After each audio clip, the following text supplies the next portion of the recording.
Hello and welcome to episode 192 of the Nerds at Large Gaming Podcast. I'm one of your hosts, Darby Holland. I'm Jeff Mayo. And Jeff, how is this fine Nintendo All Stars? Or no, sorry, fucking, I messed it up. Botched it.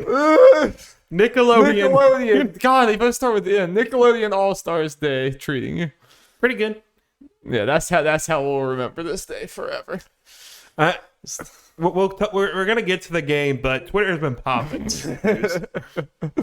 When will Mr. Crocker get his time to shine? That's what everyone's wondering. Yep. That's what everyone's on the streets demanding with their picket fences and their... Oh my god, I'm so tired. Hi, well, welcome to this gaming podcast where we're going to talk about games we've been playing and games that we're going to play and games that we maybe won't play because they're bad. And all of the above. But before we do that, I do want to tell you that we just wrapped up season 1 of Anime Gauntlet. It's true. If you hate video games, just can't stand them, and you want to go talk about anime or hear people talk about anime instead, you can go over there. We watched a bunch of shows that just debuted in the last anime season, and they were quite damn good. Yeah. Particularly Odd Taxi. Definitely gonna watch that. Yes. And so yeah, go check that out because that was a very fun show that we did. And I think we don't exactly know what we're gonna do yet, but we have some cool plans coming up for episode 200 of this year podcast. Indeed. With Mr. William Outlaw and Mr. Jacob Hamill to join us, and that should be a fun time. Well, and speaking of them, it was last week, Yes. right? Yeah. We recorded and released the results show for our betting special for E3. You know, aka June 2021. Yes. But the entire month Yes. was E3. Yes, it was all E3. And it was one of our betting specials, so you know that shit came down to the wire and got crazy. Yeah. It happens every time. So yeah, remember people, June is E3. So people saying state of play is Sony's E3? Not For a bunch E3. of reasons, which we'll get to. Not E3. Not Nerds at Large official E3. Nope. Doesn't count. But you know what did come out during Nerds at Large official E3? Ratchet and Clank Rip a Fart. Yeah. You nailed it. Yeah, we both beat this game. We did beat the game. I legitimately probably would have gone through this podcast and been like, oh, like if we didn't talk about it, I would have been like, oh yeah, we talked about it last week or whatever. Yeah. I would have completely forgotten that last time we had a podcast, we were both like a little over halfway through. Yes. But now we have beaten the whole damn thing. Jeff, what do you think about Ratchet and Clank Rift Apart? Pretty great. Yes, it was a delight. It was absolutely delightful game. As someone who has played every single Ratchet and Clank game, I absolutely loved it. Have you played them all? Believe so. Oh, for some reason I don't know. You would know more than me, obviously. For some reason I didn't think you did some of the PS3 ones. Maybe I thought, but maybe I didn't. But Well, I played again, you would know more than me. at the very minimum. There's a lot of games. I played every PS2 game at least. I played a lot of them. All right, whatever. I played a lot of Ratchet. and Clank games. Long time Whatever, long OG time. Ratchet fan. No one's more qualified than me to talk. Yes. No, I loved it. It was definitely, I mean, from a graphical standpoint, like putting Ratchet aside, it was breathtaking. And I think so many things that it did, just like, showcase the new hardware in such a like crazy way, and was definitely like impressive. There were so many times where you were just impressed with the game, for sure. And I think a lot of those are like probably its strongest feats, I think. I do think as a Ratchet and Clank game, it is very Ratchet and Clank. Like I definitely had a feeling by the end that I was like maybe wishing for a little more innovation than I got. But that being said, it was definitely the most polished version of a Ratchet and Clank game. I guess. Sorry, I'm gonna put you on the spot for a second. Where do you think this ranks in your Ratchet and Clank echelon? Probably number 1, but that doesn't make it not. It's still, you know what I mean? Like, Yeah. I think objectively, I think it's the best Ratchet and Clank game. but it is very similar to the other Ratchet and Clank games. It's just more polished, whatever. So I think it can simultaneously be number one, but also be like disappointing is too strong a word, but like there's a tinge of like, okay, this felt a little too samey, you know what I mean? I've only played 2016. Even I can kind of get those vibes from it. I mean, it was fresh enough to me, obviously.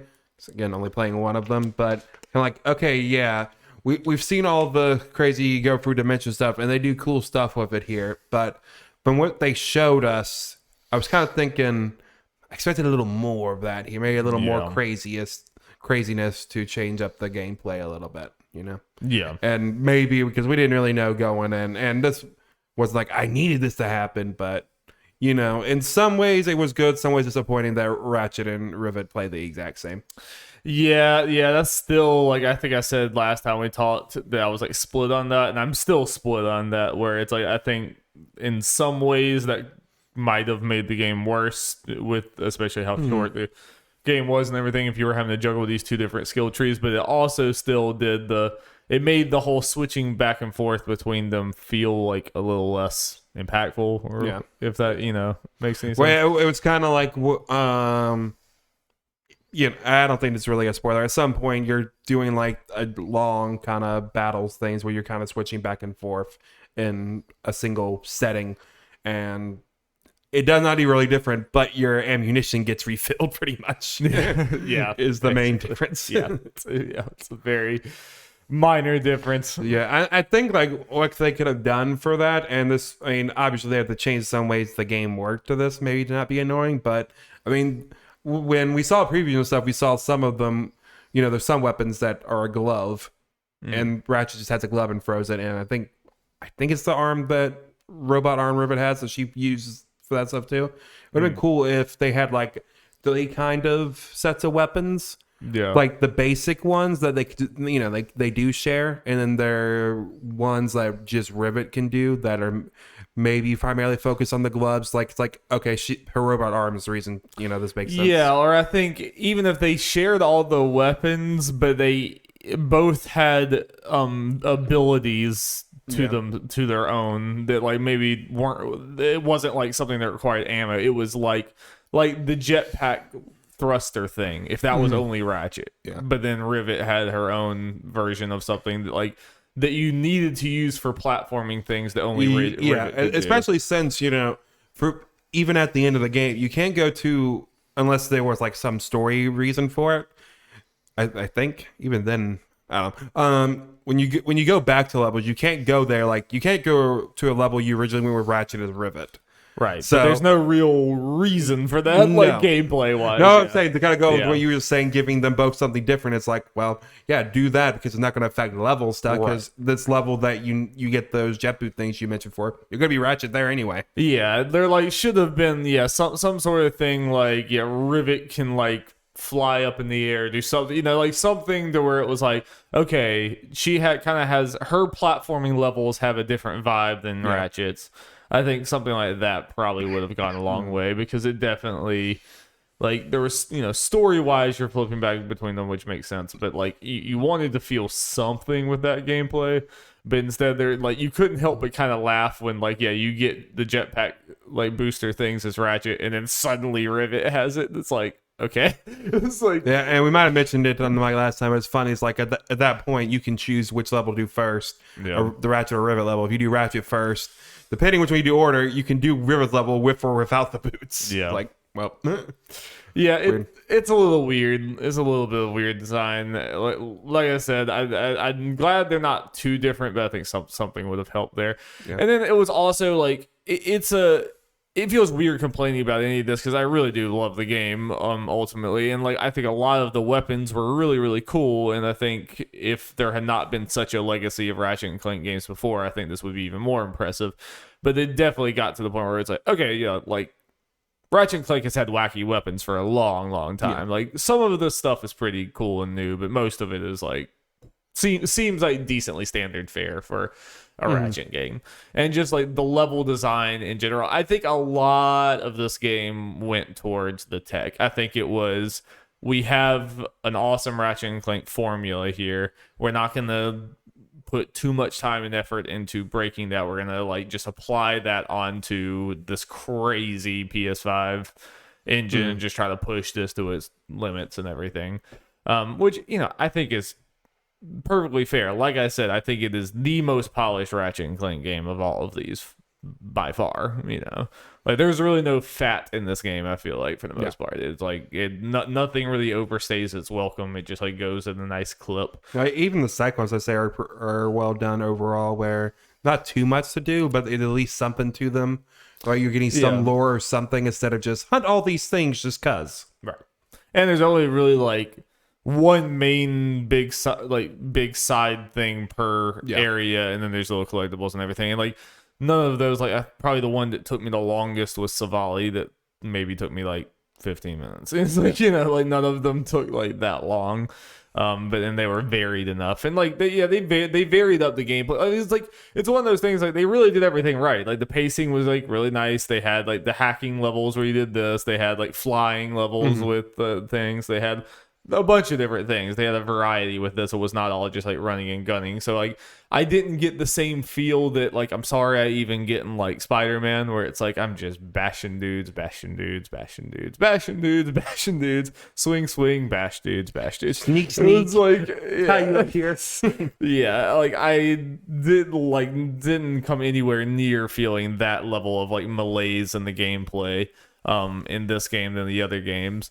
But it definitely was like I've seen people say, like, or some people have asked me, like, do you think there'll be a Ratchet another sequel to this? And it's like, I do, and I'm a little worried about that game. It's like I think it, like, after having 2016 and now this, if we have another game within the next 4 years, I think it's gonna need to change a good bit more than this game to keep that momentum. At least for future games, like you're saying, they probably put a lot of time and effort into the tech of it. It's there. They know how that kind of stuff can work now. They have a better handle on it. Yes. So they can maybe put more time and energy into, maybe reinventing the wheel a little bit for And we know Ratchet. how this works. In 5 years, this game will look like shit. Yeah. We think it looks amazing now, but it'll look like dated and terrible in 5 years. Yep. It's true. It's true. And I think we both agree. Rivet great, and should probably be staying. I would be shocked if it was a one game thing. There's no way. I think there's no way. I think people like her too much for her to go. Yeah, I mean it added, definitely story wise, added a super interesting element that I think this game would have been a lot more boring without. Like, because we've seen Ratchet and Clank go through a lot of adventures, and I think it was very strong to, like, I don't care about doing like some mild spoilers in here. They like the Ratchet and Clank get split up for like the majority of this game, and I think that's very interesting because we've seen them together so much, so it was kind of interesting to see them apart and then see Rivet and Kit's like dynamic grow and everything with that. I think was super cool. Yeah, I'm thinking we could get a Miles Morales style Rivet kick I game think at we some point. will. I think we will, especially after playing this now. And like, Dr. Nefarious straight up says Rivet and Kit. Like, he says the words Rivet and Kit. It's gonna happen. Yeah. Like, I think he can lock it in. It's gonna happen. Which, again, we'll see. We'll see how that goes. Like, I definitely, like, this was really, really fun. But like, this definitely has a fear of being over, like. Yeah. Like doing too much in a short amount of time without changing much. Similar to how I feel about Spider-Man. You know, I think this is at risk of that as well, too. But ultimately, I think it ultimately did, like, overall live up to my expectations. Maybe a little less innovation than I was hoping for. But and like, to some degree, like, I don't think this is going to like be up there in like my favorite PlayStation games of all time or anything, but I think it was a very fun ride. You know, it was a very fun experience that was very nostalgic for me. Just makes me want Sly and Jack because those are the ones that I cared about definitely more than Ratchet. But I did like Ratchet games as a kid, so you know, I think it was a fun time. I wonder if it's gonna. I wonder if I'll play enough games for something to overtake this for my game. I think it's very like open to be overtaken. I think this game was very fun, but I think lots of things could. What I'm very curious about, I guess we're probably a couple days away from it. I'm curious to see how it does on NPDs. Yeah. You know what I'm saying? Well, I mean, Pokemon Unite will probably overtake it pretty quickly. Yeah, the NPD is weird though, because PS5 exclusive. It can only do so well. Yeah. Yeah. Yes, we will see. All right. I have been playing a game, Darby. An older game. A game we actually did start at some point and do a spoiler cast for the first part of the game. Like legitimately 2.5 or 3 years ago, whenever it was. Yeah. And that game is Life is Strange 2. For people who don't know, remember how this happened. Episode 1 came out in like 2018 or something. And then it was a long time in between episodes. It just kind of faded away. Life happened, and Darby and I just kind of got behind and just kind of got buried.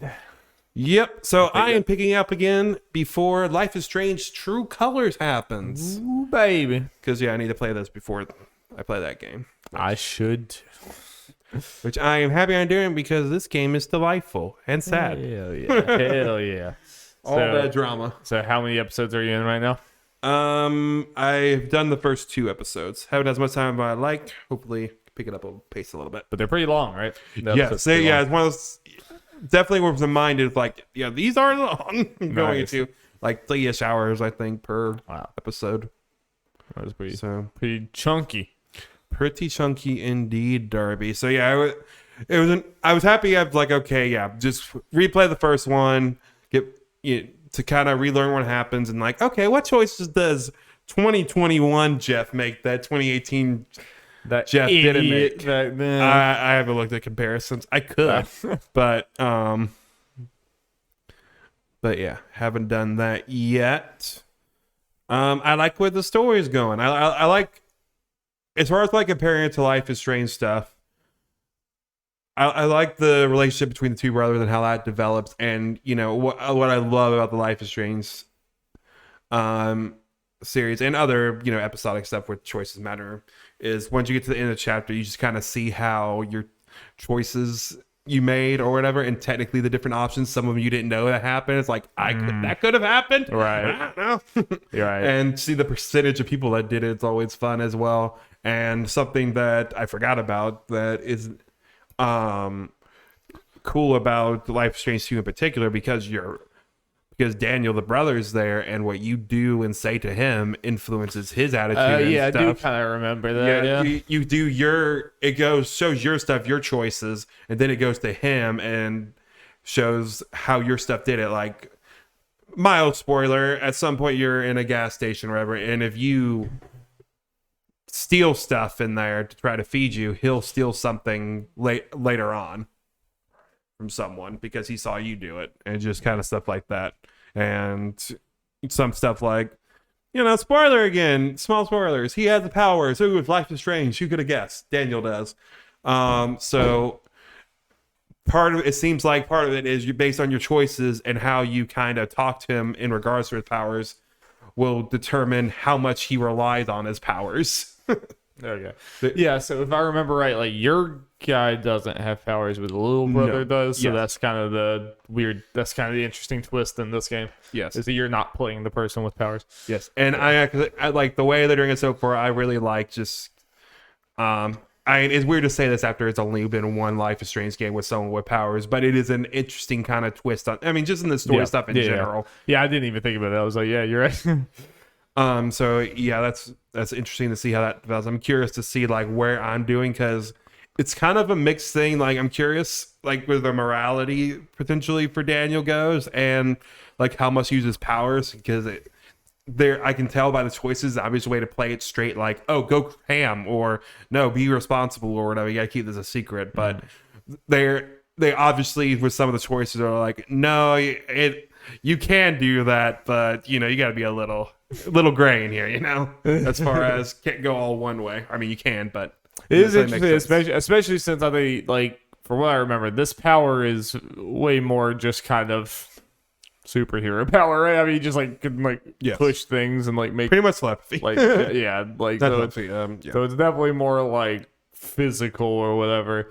So it's kind of interesting. It's an interesting twist to have that, like, not really necessarily in your control. It's like you can kind of influence him, but it is kind of this little brother who's like gonna kind of do what, maybe not what you would want him to do. Yeah, it's gonna be interesting to compare, like when I get over the story and when I get into the true colors and the original Life is Strange to each other, because the other two, I mean, I guess we'll have to see how true colors go. They kind of hit some stuff. The other two are kind of like, people can't actually see what's really happening with the powers. Right. It's kind of the mind thing. You might see effects from it or anything, but not really. Where Daniel's stuff is like, it's all out there. He's fucking up that hotel room. He's like shoving things around.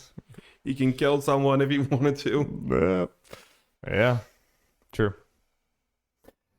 Well, that's interesting. So there are 5 total episodes. Yes. Nice.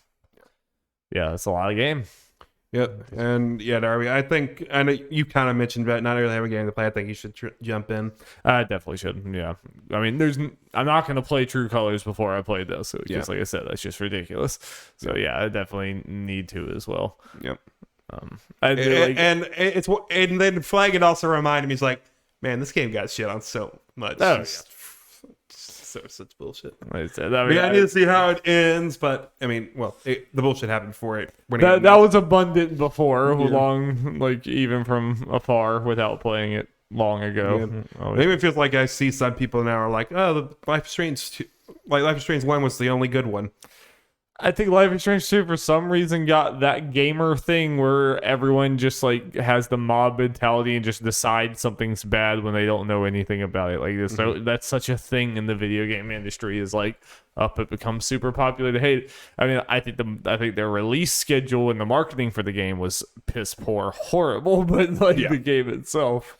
Yeah. Also, something I like is, I know some people going into it did not really care for it. I was obviously open to it as a kind of road trip vibe and just going to different places. You know, keeps it fresh and just staying at like the academy and just going to a couple. Yeah, kind of definitely a different vibe. Yeah. Yep. And so I kind of like it. I'm excited for like True Colors. Is kind of feels like it might be maybe not in the middle, but kind of different from both, where it's just a town you go around. Are you on like vacation there or something, or you're on, or is it? So it's not her home, right? It's like just. So if I remember, yeah, it was her brother's home, and I think got separated like in foster care or something, right. And something happened. Yeah, right. They got reunited or something. Right. Yes. In tragic accident. Yada yada yada. Yeah. Sadness. Life is strange. But you know what brought a lot of nerds some sadness? Oh boy. Oh wait, Darby. Oh, Jeff. Let's talk about some sadness in the news section with a news jingle. Jingle, jingle, jangle. Thank you. Oh dang. What percentage of our news stories have been sad in the course of this podcast? I don't know. Will, look it up. Yeah, well, come on. Yeah, so Darby, finally, the Switch Pro happened, right? Hell yeah, people must be stoked. No. They're not stoked? No. I wonder why. Because, Darby, it was not the Nintendo Switch Pro that was announced. It was the Nintendo Switch OLED model. But Jeff, the prophecies. Yes, the prophecies. And you might be asking yourself, what is the OLED model? The general idea is it features a large 7-inch OLED screen, a wider adjustable base stand, enhanced audio, 64 gigabytes of internal storage, and a wired LAN port in the dock. And it comes out October 8th for $349.99. $349 big ones. Yep. So yeah, Dari, that description of stuff is the main, additions to it, which when the trailer played and everything, people were like, oh, there's got to be more. There wasn't more. But it's wide. It's wide. Big letters. Wide. I don't think he's actually bigger than the Switch. I think the screen's just bigger. Yep, and pretty much zero improvements in dock to more memory. That's about it. Well, yeah, it was interesting just seeing that morning after it was announced. Everyone kind of like, oh, there's got to be more. They're like, it's just kind of hidden or something. You will see it, and then Nintendo like Polygon or something or The Verge, like, no, there's nothing else extra under the hood. Yep, it's like, All right, everyone go home. I didn't see the trailer or any of the information. The moment I got the notification from Warrior 64 that it was called Switch OLED model, I was like, people are going to be pissed. We know what this isn't, at Yes. least. Yes. Yeah, and I think me and Jeff are a lot more cavalier about this because just the Switch Pro was probably just never something I was going to fork over that much money to get anyway. Yeah.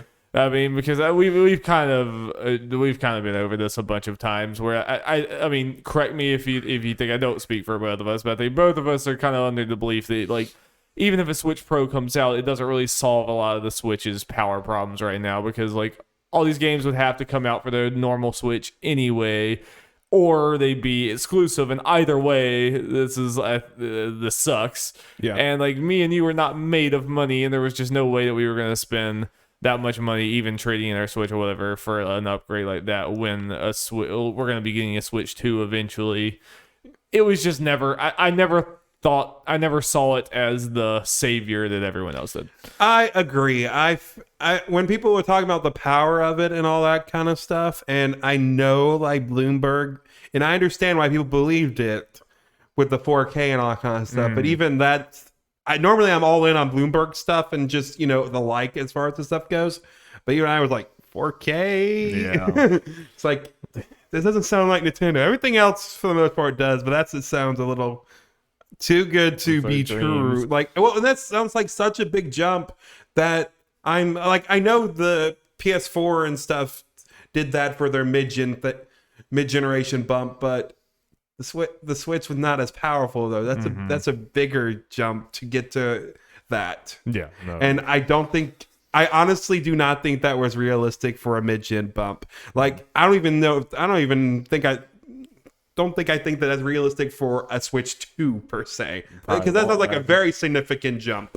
I think this thing is still handheld and like there's a lot of other I think this is one of those times with this announcement where you kind of read the internet and it's like a lot of people just don't know what they think the Switch is or don't know what it is or they think it's different thing. It's a weird thing. I mean, it's a thing that we have talked about, especially me. I have said many times on this podcast that I do on the Switch. That we are the Switch OLED. We're all on the Switch if you think about it. The whole world is a Switch. I do think Nintendo has a problem. I mean, I do think Nintendo has a bad power problem, and I think there are like many games that are coming out for the Switch that just do not function and have no business coming out for it. And even games like fucking Monster Hunter Stories 2, I'm like, I'll take a look at it on the Switch, and I'm like, no, thank you. I'll pass. I'll go to anything else. And I think Nintendo is developing a reputation for that to the point where like me and a growing number of other people are like, all right, well, I used to turn to my Switch for a lot more things than I'm going to turn to now. It's just not going to happen now. And like, I think that's a problem. I just don't have a whole lot of faith in Nintendo, honestly, to solve this sort of problem, especially with just a mid-console jump thing. Like, again, even if it solved it for some of the people, the vast majority of Switches out in the world would not be those. Like that would be a small fraction of the larger Switch player base when all things are said and done. Mm-hmm. And like just the fact of the matter is we're not in a PC landscape where everything is modular and does all this. Like that's just not what people are going to the Switch for. And I just don't think that podcast people would have been happy to get their like bigger, like better Switches, but things would still be like exploding on most people. So I just don't really think it was ever gonna be like that viable. And there's like just side of this where like I feel like I've been here for a while, but like I think everyone else can join me now in just collectively ignoring everyone's insider information on Nintendo because they don't know anything about this they don't know what's going on at this company. Even the people who have good information a lot of times just there are people that have information on it, and I always stay firm to that. But no one ever has 100% of the information. Nowhere near like they do other. Yes, 100%. There's always something like, okay, this part's technically true, but there's a lot of missing information, or if some of it part true, whatever. Where again, I believe some people have the information, but obviously, like with Bloomberg, they only had a piece of it. Obvious, the only thing that was true here was that there was a new model. Yeah. But what that model was, they were so ridiculously far off that it's like it's almost not even worth giving them credit for knowing there's a model coming out, because like literally all there is like there was a screen upgrade. That's like all it was. Yeah. So it's like, yeah, like there's such a small nugget of truth in a sea of shit. It's kind of like, all right, cool. I mean, that's just a larger thing. I think Nintendo's just very good at keeping these things secret, and I think we need to just you just need to put your like peak skepticism hat on when it comes to anything Nintendo. Yeah. Just don't get angry just because the rumors are not true. Yeah. But you did be disappointed. That is what it is. I'm not saying that. Yeah, I'm disappointed in the larger problem with the Yeah. Switch. I didn't expect this to actually be what people thought it was, but it doesn't change that. Like, I do also hate the like, yeah, you shouldn't have believed these rumors or whatever, and making it like so we can't criticize Nintendo for anything. It's like at the end of the day, your console is still like you're still putting out games that can't run on your console, but you're still putting them out on your console, so that's still a problem. Yeah, I do want to like I think this OLED model was like a fine thing. I just think it's really only for people who haven't bought a Switch yet, basically at this point. Or, like, I don't think other people have, said, just to add a little more to that, is people who got it originally, they might be like, okay, maybe time to get a new one. I mean, we've seen them on Twitter. They're there. Yeah, I can't understand. Oh, not me. I got a day one. I'm not buying this. And I think that's a very small amount of people that are going to actually upgrade their normal Switch to this. I mean, like, the OLED screen's nice. It's not worth upgrade. It's not worth doing that for. Obviously, if I didn't have a Switch, I would probably just, sure, fuck it. I'll do $50 more for that. Like, honestly, you want like peak skepticism? I think the Switch is selling like crazy right now. Like, just selling immediately as fast as they can put them on shelves, and like the price has not dropped at all. And like historically, every other like Nintendo product has dropped price by this point, but Switch has not dropped. It's still $300, and it's still selling at demand. I think this is like a way for them to bump that price up because they know it's going to keep selling at $350 too. Yes. But if they came out here and said that the base Switch is $350, that would not obviously that would like there would be pitchforks. So I feel like this is almost a way to be like, hey, we could be making more money. So it's like for very little upgrade, we can be making more money. Or at least part about to say, correct me if I'm remembering wrong. Weren't part of, again, there was a sea of Switch Pro rumors that the Switch Pro was happening, but it was going to phase out the original Switch. Yeah, which is kind of what I thought. Yeah, like even at the time, I was like, that seems weird. I think we both kind of said that, like the Switch Pro phasing out the regular Switch seemed weird. For them being the whole big 4K thing, yeah, definitely. Yes. Something like this makes more sense. Yeah. I do think there's a pretty good chance that this will come out on sale, Switch, the regular Switch will be on sale, but then it kind of fades out. Yeah, at some point, and this is just the default Switch, which I mean, this thing's priced at $350. If it sells at $350, it's gonna stay at $350. like I said, this is a way that like there's a reason why that Switch has not gone down at all, because it's still selling and selling, and now they get to put very, very little R&D into a new model, but sell it at $50 more, and probably just pocket a lot of profit from that because this is the type of upgrade that could have just silently replaced the Switch, and like it would have made a few this could have just not even been a huge big release. I think it's a huge big release because that thing is selling like crazy, and now they get the charge. Well, I think this thing got bigger buzz because of the Switch Pro rumors. Nintendo themselves didn't treat it as big of a thing. Yeah, just tweet like, hey, here's this. It's coming out the same day as Metroid Dread is the most kind of fanfare thing they gave to it. It's like, okay, bye. Yeah. And, they market their product because it's the product. But yeah, even Nintendo didn't make a big deal about this. No, for sure. For sure. Yep. As the salty Nintendo tears. Yep. What about the salty Sony tears, Darby? I'm sure people are. I literally just watched this like 2 hours ago, and I've not been on Twitter at all. So like, naturally, there are some people that you joke about being like, oh, this is Sony's E3. There are people that actually kind of believe that this was going to be Sony's E3 press conference. Like, oh no, I don't know. I just don't have any patience for like the internet like disappointment cycle anymore. It was fun. It was some good stuff here for sure. Yep. Okay, let's go through the things. And, some of it will be a lot quicker than others on this stuff. But we got to talk about the big thing at the start of the press conference or whatever. And that's Moss Book 2 announced for PlayStation VR. Let's go. Yeehaw, baby. And I cannot stress this enough. Haul. Yes. I can't remember. Did you ever play Moss? No. Okay. You should. But I should. Yes. It is a fun, jolly time, and not long at all. But yeah, I'm excited for this. Moss was great, and they at the end of it, it's like, yeah, to be continued. Quill's story will continue and all that. It's like, okay, yay, when's this coming? Didn't hear anything for a while, and boom, here it is. Yeah, was this back in like 2017? Is that when this was, or something like that? That was like 2018. Was it 2018? Okay. Yeah, but.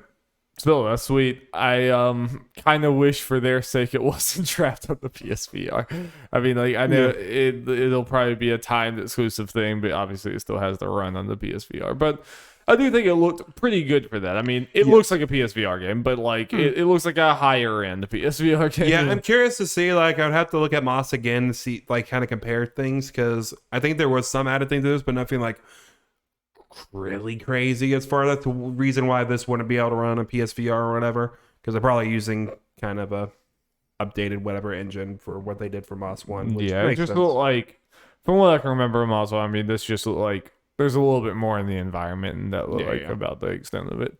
Mm-hmm. Yeah. And I think that can make sense because, hey, this team is now more used to working on stuff, so they can just add a little more stuff there and not run like shit. Yeah. I hope it sells well enough for what it is. Like, I don't even really know how the first Moss did. I mean, that was one of the early VR games, if I remember right. Yeah, it was, and it was well received and everything. And I do think it got a good little bump from when it did go to PC VR. Yeah. So I'm hoping I tried looking because now they got a Quest. Like, I mean, if it's coming out on the Quest day one as well, I'm getting it on that. Yeah. But I have not been able to say anything. It looks like it's only PSVR for now. I'll get it on there because I trust it around, it to be good. Unfortunately, it'll probably be like a year window, like everything Sony is. But who knows? Maybe it'll be a shorter window. Mm-hmm. But I am hyped. Unfortunately, that's the most hyped I got from the rest of this thing. But the rest of it was fine. Yeah, there was fine. There was a nice surprise announcement to start up. Then Arcade-ageddon. Like Huber bait, indeed. Coming there, or out in early access now. Will launch fully in 2022. I forgot what this thing kind of looked like. It looked Battle Royale but I don't know if it actually is Battle Royale. It looked very Fortnite-esque. Yeah. And I'm curious, I guess, how people are liking the early access stuff. I don't know. I haven't heard anything about it. And this is Scarlet Nexus. That's not an Arcade-ageddon. Yeah, and you're on the IGN website. It's going to make you wait like 30 seconds for a video. Yep. Oh, yeah, that. Yeah. Like, it'd be fun. Yeah, but like you said, Huber bait. Yeah. Probably already played it. Not Jeff and Darby bait, unfortunately. And here's some Jones bait. Try some big card. It's definitely some Jones bait. Yeah. This look good.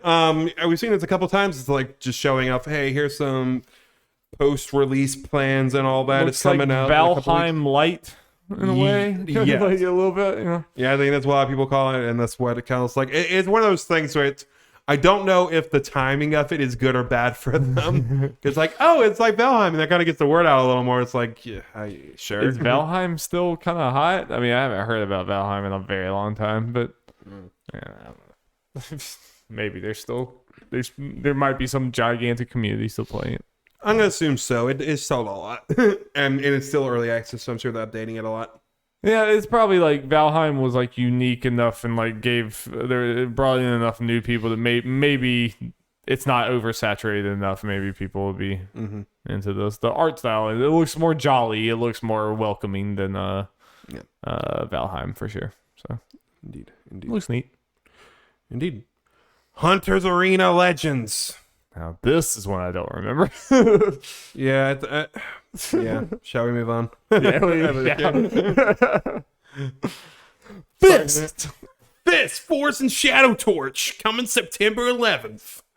2D Metroidvania. I forgot what they. Oh wait, yeah. This was like it was punished Slippy or whatever from Star Fox. Is he the fox? Which one's the fox? Wait, no, wait. Fox is Fox. Slippy's the Toad. Okay, yeah. Then wait, no, but who? Or the bunny? Is it a bunny? It's the guy like whoever's like who's his little commander? Peppy. Yeah, it was Punish Peppy. Yeah, Punish Peppy. Yeah, it was like. It was really funny because it was like looked so gritty that it got to here and it was like, oh, okay, this is not what I expected. But the gameplay actually looked pretty solid. Like, the combat and everything looked pretty cool for like a 2D side scroller thing. Like, look at that Black Widow ass takedown. You know that's some fan art of that Brad when Brad said punished Peppy, I was like, hell yeah. Looks pretty good. Yeah, actually, like I was actually kind of impressed. Like visually looked pretty cool. There was animations look good. Is this one of those games that was made in China that we like saw a while ago? Like I think it might be. I feel like I've seen this. Yeah. Okay. We've definitely seen it at Sony thing. I think you're right. It's one of those games that were from China. No. Cool. Fist. Yes.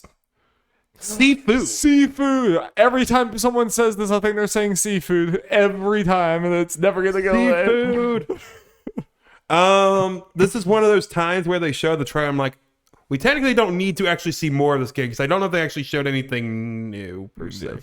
It was a delay announcement. It was a delay announcement, so we're gonna be seeing this again. But this game does look really good. Yes, it does. And the concept's very cool. Though I'm trying to think as far as that because they kind of show up like, you age when you defeat it, but then, once you age too much, well, kind of game over, I'm really interested to see how that mechanic actually works. You know, it's like just a certain amount of time. Like, is this something like, are you going to age out and die often, or is this something that like many hours in you become an old man and die? And it's like, no. Like it's just like I don't know. Is this? But is it like roguelike-esque where like you age one time, learn a bunch, and then get something, and then you start over? And I think you age at like when you die, you can come back immediately and you're older. Yeah, but like you're progressively getting older, right? Yeah. And at some point, you die for the last time or something. So I'm like wondering, is that like some roguelike thing where you get knocked back down to being young, but so you have some other power or something? Like I don't know. I'm just speculating. I just don't know. But obviously, I mean, especially with being that far away, it's fine that they like have a cool concept. They've shown the gameplay looks interesting, so now you can just let everyone speculate and really reveal how all this works later. Yeah, I think it does mean something. But like, it makes sense that it's kind of been shown as much as it has with Sony, Sony stuff in particular and all this stuff, because people do talk about it when it's shown. This is one of those smaller games that are sticking in people's minds. That first trailer was definitely like putting the thing out in the water, like to see if you get any bites, and it's like, ooh, okay, people are interested in this. So I'm sure Sony was like, okay, yeah, you can come back. Yeah. So give you some of that sweet money. Jet, the far shore. I'm sorry, like I've seen a decent amount of people excited for this game, and I'm like happy for them. But every time I see it, I really don't understand what people are excited about. I really don't.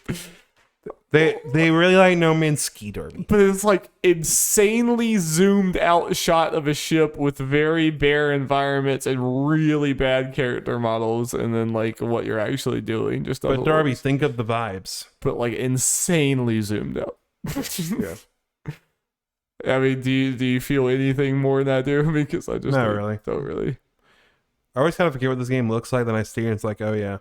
I always remember because that like zoomed out like tiny speck of a ship, for some reason that sticks in my mind. It's not particularly interesting, but it does stick in my mind like that. Mm-hmm. I'm like, happy for other people. Yep. Demon Slayer, the Hinokami Chronicles. This trailer was fucking horrible. What are you talking about? Demon Slayer, the hot anime, Darby. Fucking Pigman like I think literally said like, finally I can fight with someone to fight or something. It was just like, finally a challenge. it would look like the most generic shonen like garbage I've ever seen in my life. Is the reason I don't want to see. I think y'all undersold how generic this seems. And the gameplay, just everything about it looks bad. I'm dominating this conversation though. What did you think it actually looked good? Graphics are nice. I mean, Are they? it looks like enough like the show, like for this stuff. So, so that's nice. I thought the models looked very rough, personally. Dory, you haven't played 20 plus hours of Jump Force. Anything not. looks nice after that. I value my time. It's a 3D arena fighter, and for a series I don't like, so obviously I don't care for it. But all I can say, graphics look nice enough. Voice character acting, model, pretty bad. yes. But Darry, that's a lot of English voice acting. No, it in is animes. absolutely. Yep. Okay. Lost Judgment got shown here, Darby. Gave them sweet, sweet free next gen upgrades. And showing, yes, this is from the people who made Yakuza with all that craziness going on. I know Judgment has some of that, and maybe I didn't realize how much of it had, but this seems to be adding more to it. I think Judgment was straight up a Yakuza game. Yeah. I think we thought it was not going to be, but it straight up. From what I've heard people say, Yeah. I mean, I think it has like I think it just as much fighting as a Yakuza game, just with some stealth. Oh no! I thought well, it's more like the wackiness to it. Okay. This one looked, at least from what I remember of trailers for the first Judgment, this one looks more wacky. Yeah, combat wise, yeah, I knew that. Yeah, Gotcha. that's kind of the thing that made people feel better about the move for Yakuza to turn based. Is okay, at least for the beat 'em up stuff, we got Judgment. But Well, maybe apparently, not for I'm long. about to say apparently we Yeah, know. I decided just to put this here. So apparently, this a chance that rumor has it this is the last Judgment game because the lead actor's agency in Japan is not happy Sega is putting this on PC or wants to put this on PC. Because something Why? about photos, or they like to limit the number of photos or some shit people have access to on the internet and some shit. I don't know. It's stupid. Photos? I don't know. This was a new element to this. Like, I don't know. It's. I read it. It's like this is stupid. So I can't even remember how. I feel like every time you told me, you've said a different thing, and none of them have made sense. I'm not blaming you, but Yeah. I'm just saying not any of it has made any sense. It doesn't. It's stupid. Why? Why is like arguing with companies about putting stuff about like the PC platform? Why does it feel like arguing with conservatives about like human rights? Why does it feel so similar? Yeah. It's just like it just doesn't make sense. Just put it there. Who gives a shit? Sega is exactly like. We try to put on PC, and this is what happens. We told you guys, PC is the devil. Scrap all Persona 6. Yep. We're gonna take Persona 4 off of Steam. Yep. If you've been playing it on Steam, we're gonna send Will Smith to your house, the Men in Black. Wipe your mind. I was gonna say break your legs, but And break your legs for good measure. because you're a heathen, You'll break your legs and you won't even remember him do it. Yeah. You won't know how. you'll just wake up with broken legs, Yeah. like how this happened. And it's like, well, you just got your judgment. Ha ha! Yeah, yeah. Death Stranding director's cut. Yeah. Oh my god, this trailer was like insane. Yeah. It was wacky and crazy. Ramps. The fucking racetrack. I'm like, Yeah. what? I love it. Like, this is just, we're just going full wacky. Like, who gives a shit? I'm glad Kojima Productions, like Hideo Kojima, have his full vision. They're really finally- holding him back. He's free from himself Yeah. in the binds of his own mind. Yeah. It's wild to me that they're like one of the big things, like improve combat. Here's all this stuff. You can now drop kick people. Yeah. and look at all these new guns and shit. Like, weird. I wonder. I haven't really played Death Stranding, so I don't know. Like maybe like Death Stranding, like the wackiness will fit in and it'll be perfectly fine. But like all this stuff's like kind of screamed to me like if you've already played through Death Stranding, you can jump back in here and like yeah, the wacky stuff is gonna be kind of immersion breaking, but you won't care because it's your second time through anyway. I wonder if your first time through, if you go out there, is it just gonna feel like a fucking amusement park and is it gonna completely kill the vibe of the game? I don't know because I never played Death Stranding, but like I definitely when I saw the like wacky jump reps and race cars and street all this stuff, I was like, huh. Every time I've seen Death Stranding, it's like a desolate plain that looks very sad that you're carrying packages through, and like that seems to be the vibe of the game. And then all this stuff seems like wacky Mario Kart Nintendo stuff or something. You know what I mean? Yeah. I just wonder. I don't know. I would have to have someone who actually knows something about Death Stranding to comment on that. People seem to be kind of pleased with it or what they're doing, or at least not like, oh, this ruins the vibe of the game or something. At least not I've seen. So yeah. I guess that's a good sign. Like I said, I do think most of the people are people who already played it though. But yeah. So you ever gonna play Death Stranding? I feel like it's one of those things that I'd probably really enjoy. It'd be finding the time to do it. You know. Apparently the upgrade path's not crazy, so I could probably like to get this because the Director's Cut's PS5 only. Grab a cheap copy of PS4 Death Stranding. I think I'm gonna pay like $10 or something to upgrade to this version, which is not crazy. Instead of paying $70 for the Director's Cut. Jeez. I don't know if it's $70. I'm just assuming because of the Sony first party PS5 exclusive. Yikes. Yeah, because the Director's Cut is PS5 exclusive as far as I know. Wait, or maybe it's not. I don't know. Coming September 24th for Director's Cut. And finally, Deathloop. Microsoft's game, the main show piece for a PlayStation thing. It's really funny. Really funny. Yeah, we've seen this game too many times, but I do think it was a pretty fun showing. I mean, I think the gameplay looks very nice. It was kind of nice to see like one extended thing. Yeah.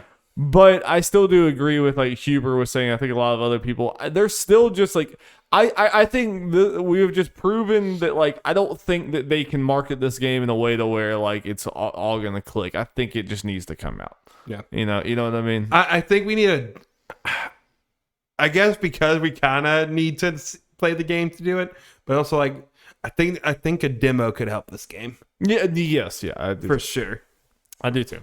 I mean, because it's just little things, and you can't really put your finger on it. But it's like I still feel like I'm still not 100% sure about like when I get her role in the story and that a real person is playing her, but or potentially an AI. Or an AI or whatever. But like I don't understand like when I load up Deathloop, what does me playing as her? Is it just like the separate like side fun mode that I just play a little while or something? I imagine like what's going on there exactly. Yeah, I guess I don't know 100% sure. I imagine it's one of those things where you just kind of from the main menu or some pause menu in the main game, you just click okay, I want to play as her and go fuck someone's stuff. I just think we're at the point where like I would take a dry Deathloop, a dev loading up the game from the actual menu and starting the actual game from a menu in a very dry 40-minute thing. Like honestly, I think that's what Deathloop needs at this point. You know what I mean? Like because like the HUD-less trailers and everything, like it looks cool. It looked cool the last 8 times we've seen it too. It's like that's definitely the vibe I was getting. I feel you. I feel like this is a better way to show it, and it got me like kind of more interested, potentially excited for it. Because, like, yes, it is technically things we've already seen, but it did add something. Maybe not enough at this point, how much we've seen it, to just see, it being seamless and connected and stuff. Mm-hmm. Yeah. If they had shown, like, had half the trailers and shown this, and it's showing some different stuff after this point, then we're 2 months out from this game. I mean, I have a decent amount of faith that I do think this game is gonna ultimately be pretty good. I think the marketing has a little bit missed the mark on this. I think it was not the best marketing plan. I think they've done kind of the same trick a lot of times, and they're like kind of hoping like You get it now. You get, it's like I think there's kind of diminishing return at this point. I think it's kind of like stagnating where it's like So one thing I'll give them, I guess, that potentially, I mean, they could have definitely adapted better, and it doesn't take the whole point away. But as far as us seeing it too much, they did have a sizable delay, so they've showed it like once or twice more than they had planned. Yeah, for sure. Yeah. But I mean, I do think like I really like the amount of mobility you have in combat. Like I like how it looks mechanically like Dishonored, but completely different philosophy because you're going balls to the wall, guns blaze in action, where like most people in Dishonored play very stealthy and slow and everything. Yeah, so and I like what they showed as far as you killing. I forget what they're called. Whatever the people you're supposed to kill. Where it was just kind of you can probably just go in there, and just shoot their head off, but I was like sneak around. I was like, I don't know, doing whatever speech was giving, like pull the lever, and just kill them. It looks like there's a lot of environmental like cool things. Like it looks very very Dishonored to me, but like a little more faster pace or mobility higher or something. But I will say faster.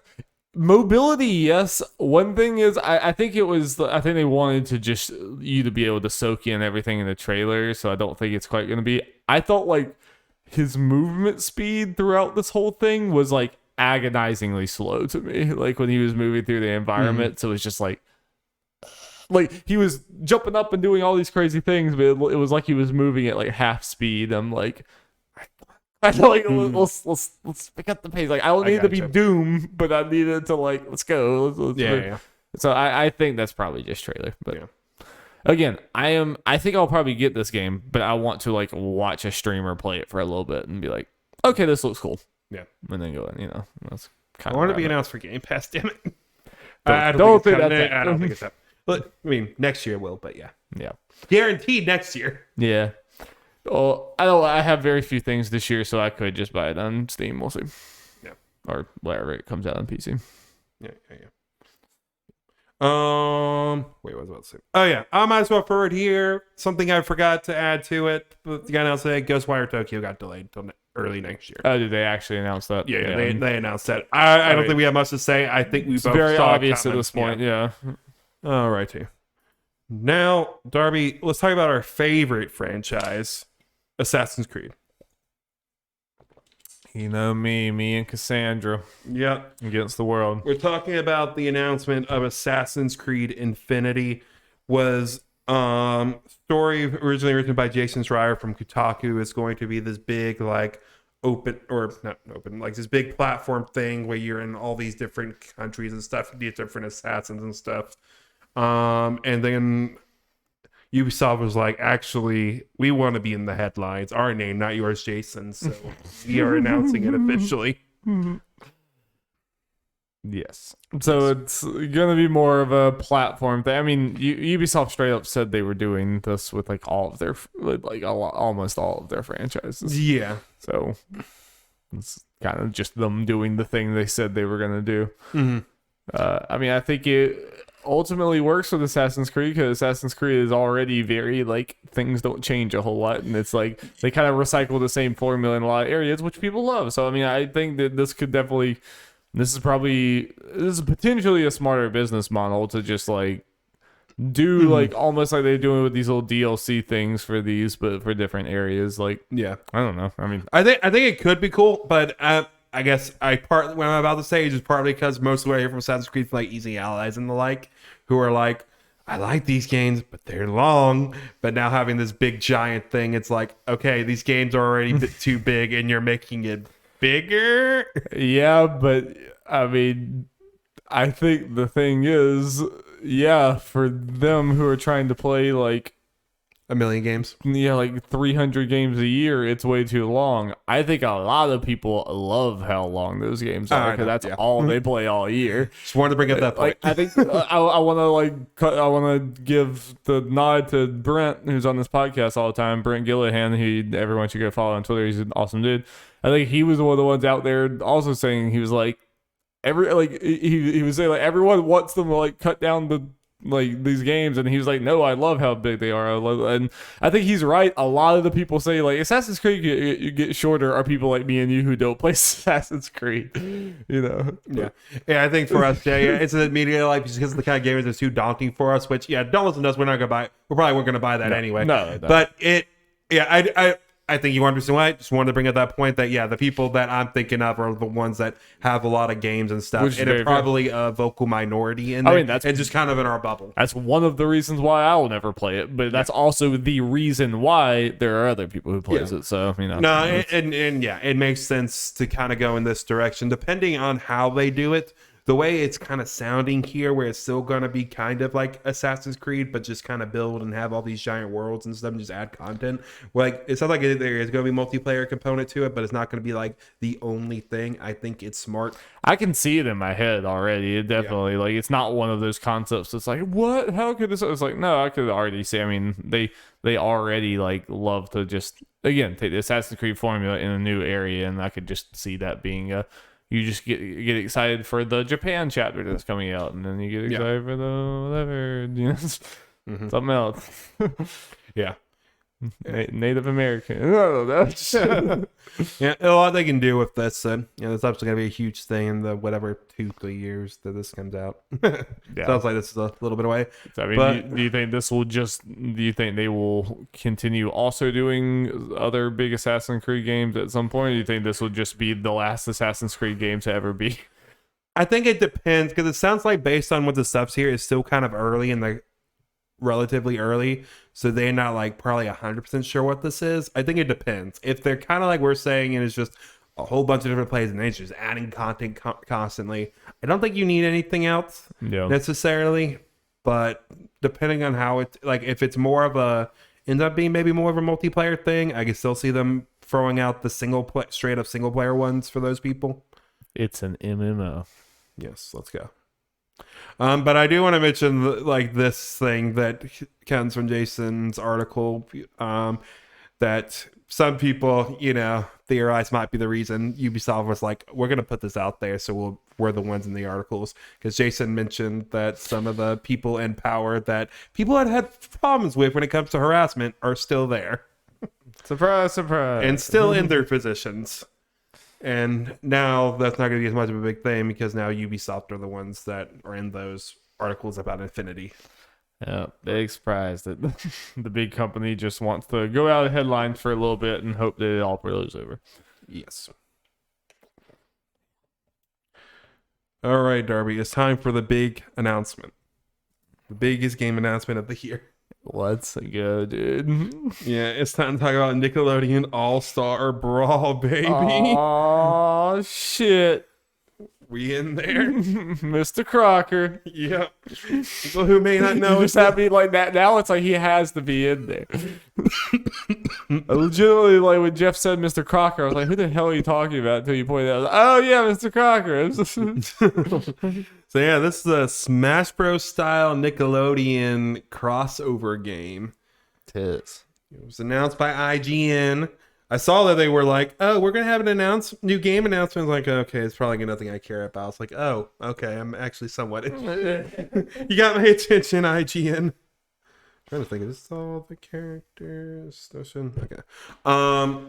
So yeah, they had a little trailer show for a bunch of characters, like some of the Ninja Turtles, some SpongeBob people, Nigel Thornberry from the Wild Thornberries, and not the main girl, which I'm okay with. It's hilarious. Powdered Toast Man from Ren and Stimpy. That is a face I never expected to actually see again.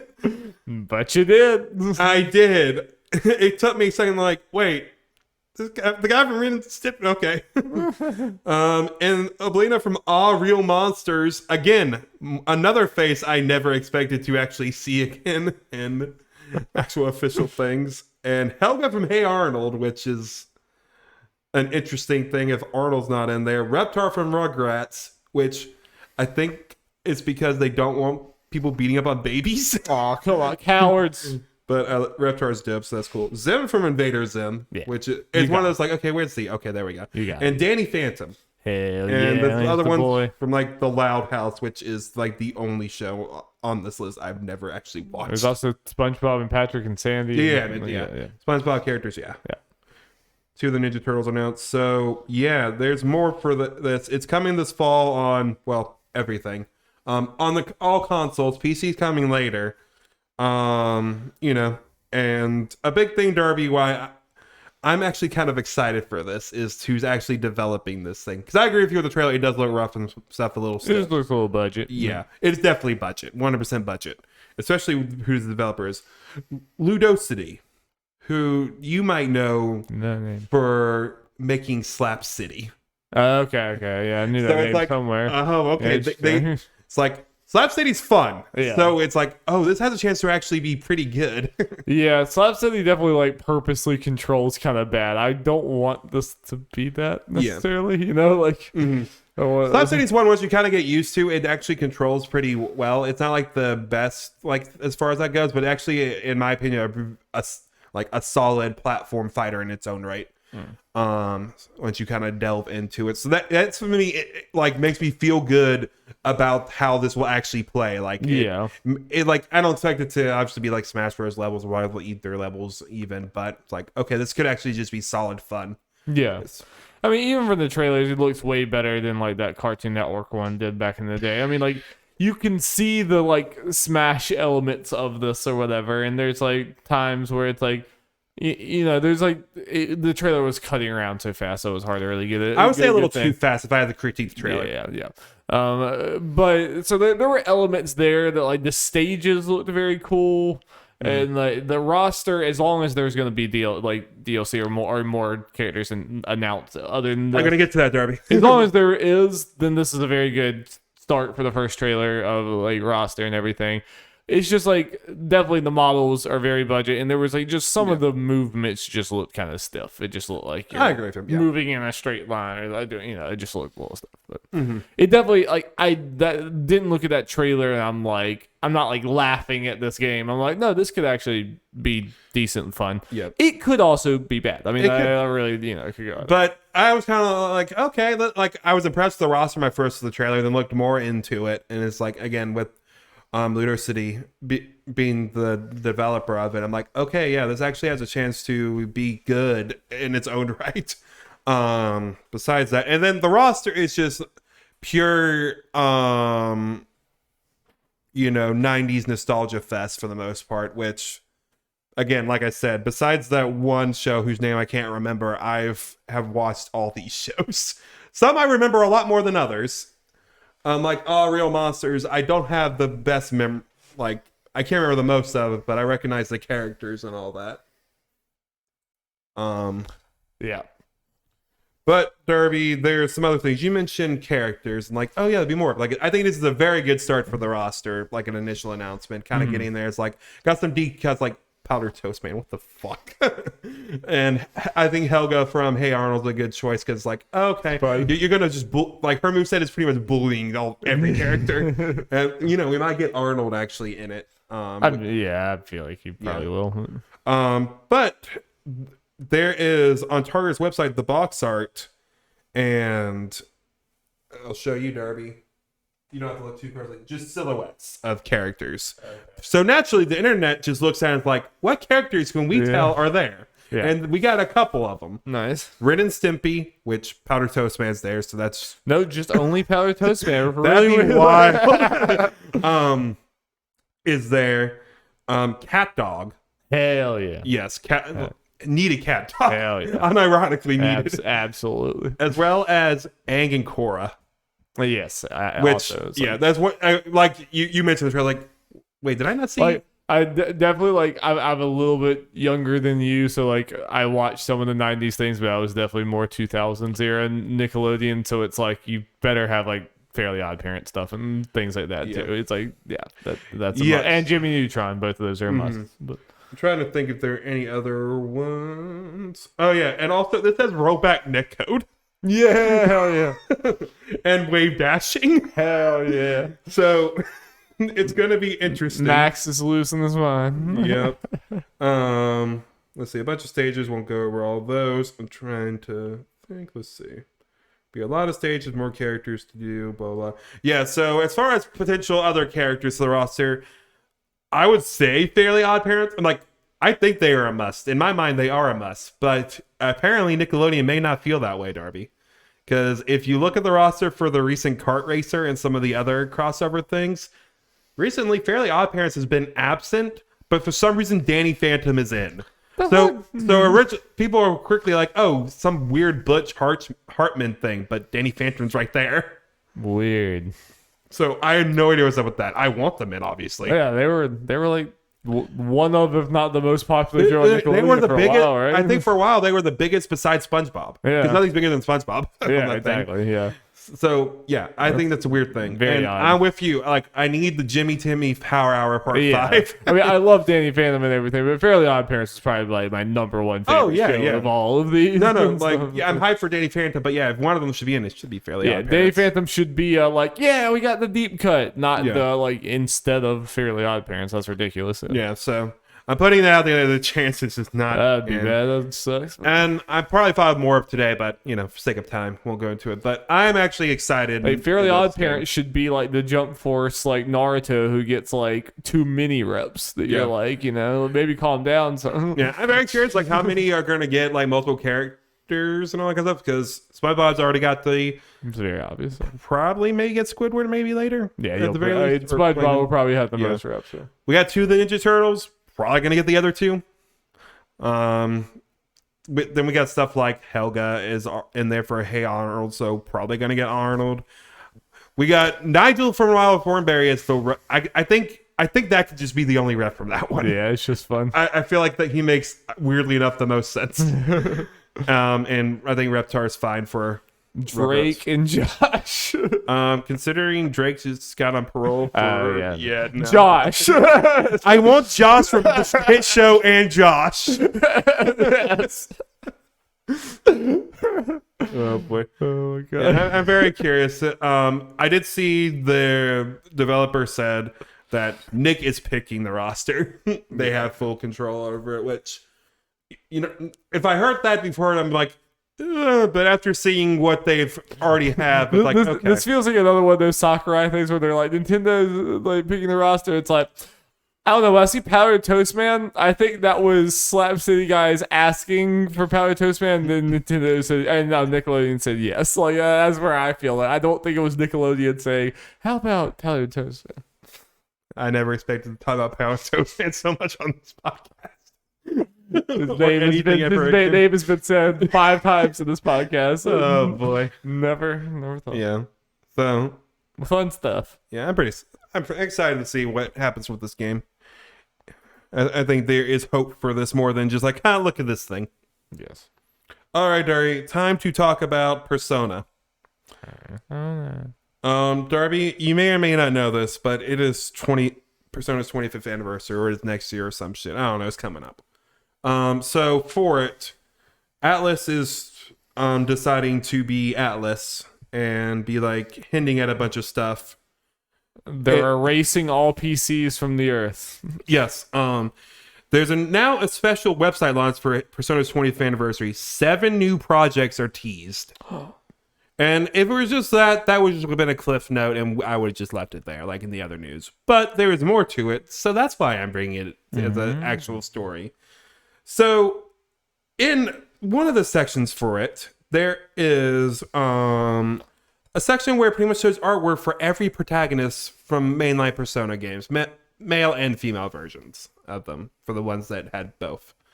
And there is, let's zoom in for this one. Let's see. Yeah, zoom in. Here it is, Darby.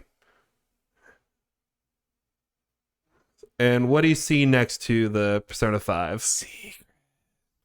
And it's only protagonist there. So Persona 6. So they're saying that they're working on Persona 6? They're pretty much like they're pretty much what they're saying there is, hey, one of these announcements is Persona 6. Do they say when this announcement? Like this year that they're okay? So yeah, here's the thing though. The first announcement is this September or August, one of those. The final announcement is in autumn 2022. Okay, then this is nothing. Like we all know they're making the Persona 6, and if they're not announcing it until like potentially August 2022, did we really learn anything? Yes. I'm sorry, I don't mean to rain on the parade, but it's like, Well, part of another thing is they also have one where it shows every single mainline game, including the golden / whatever in royal versions of 4 and 5 and all that. And there are 2 secret boxes. Mm-hmm. One obviously being Persona 6, I think. Mm-hmm.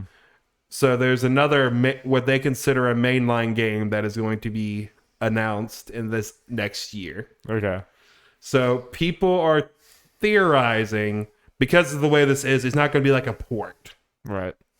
People are thinking it might be a Persona 3 remake. That is what people are theorizing. Yeah, they just did the whatever Shin Megami Tensei old one, right? Yeah, we're thinking like maybe full on, more of a full on remake and not just a port. Where are they getting that from? I don't know. I think there were some rumors about it, and they're like, okay, this might be where it is. Because especially since with the way this is, because it's literally just the games and the whatever the updated versions are, and the no ports. Gotcha. Pretty much. Well, I really like the vibe and music and stuff from Persona 3, but like I would not want to go back through that. And I think that level design. I think and I think if you're going to bring it back, Persona 3 back and on things, I think that's a good way to do it. Yeah, I mean, update it. It just like them doing a remake of that could mean there's a wide spectrum of what that could be. It could be just a slap of, just a like slightly HD coat of paint slapped on it, or it could be like a full big thing. Mm-hmm. And I don't fully trust rumors for like which way that would go. I could see that going.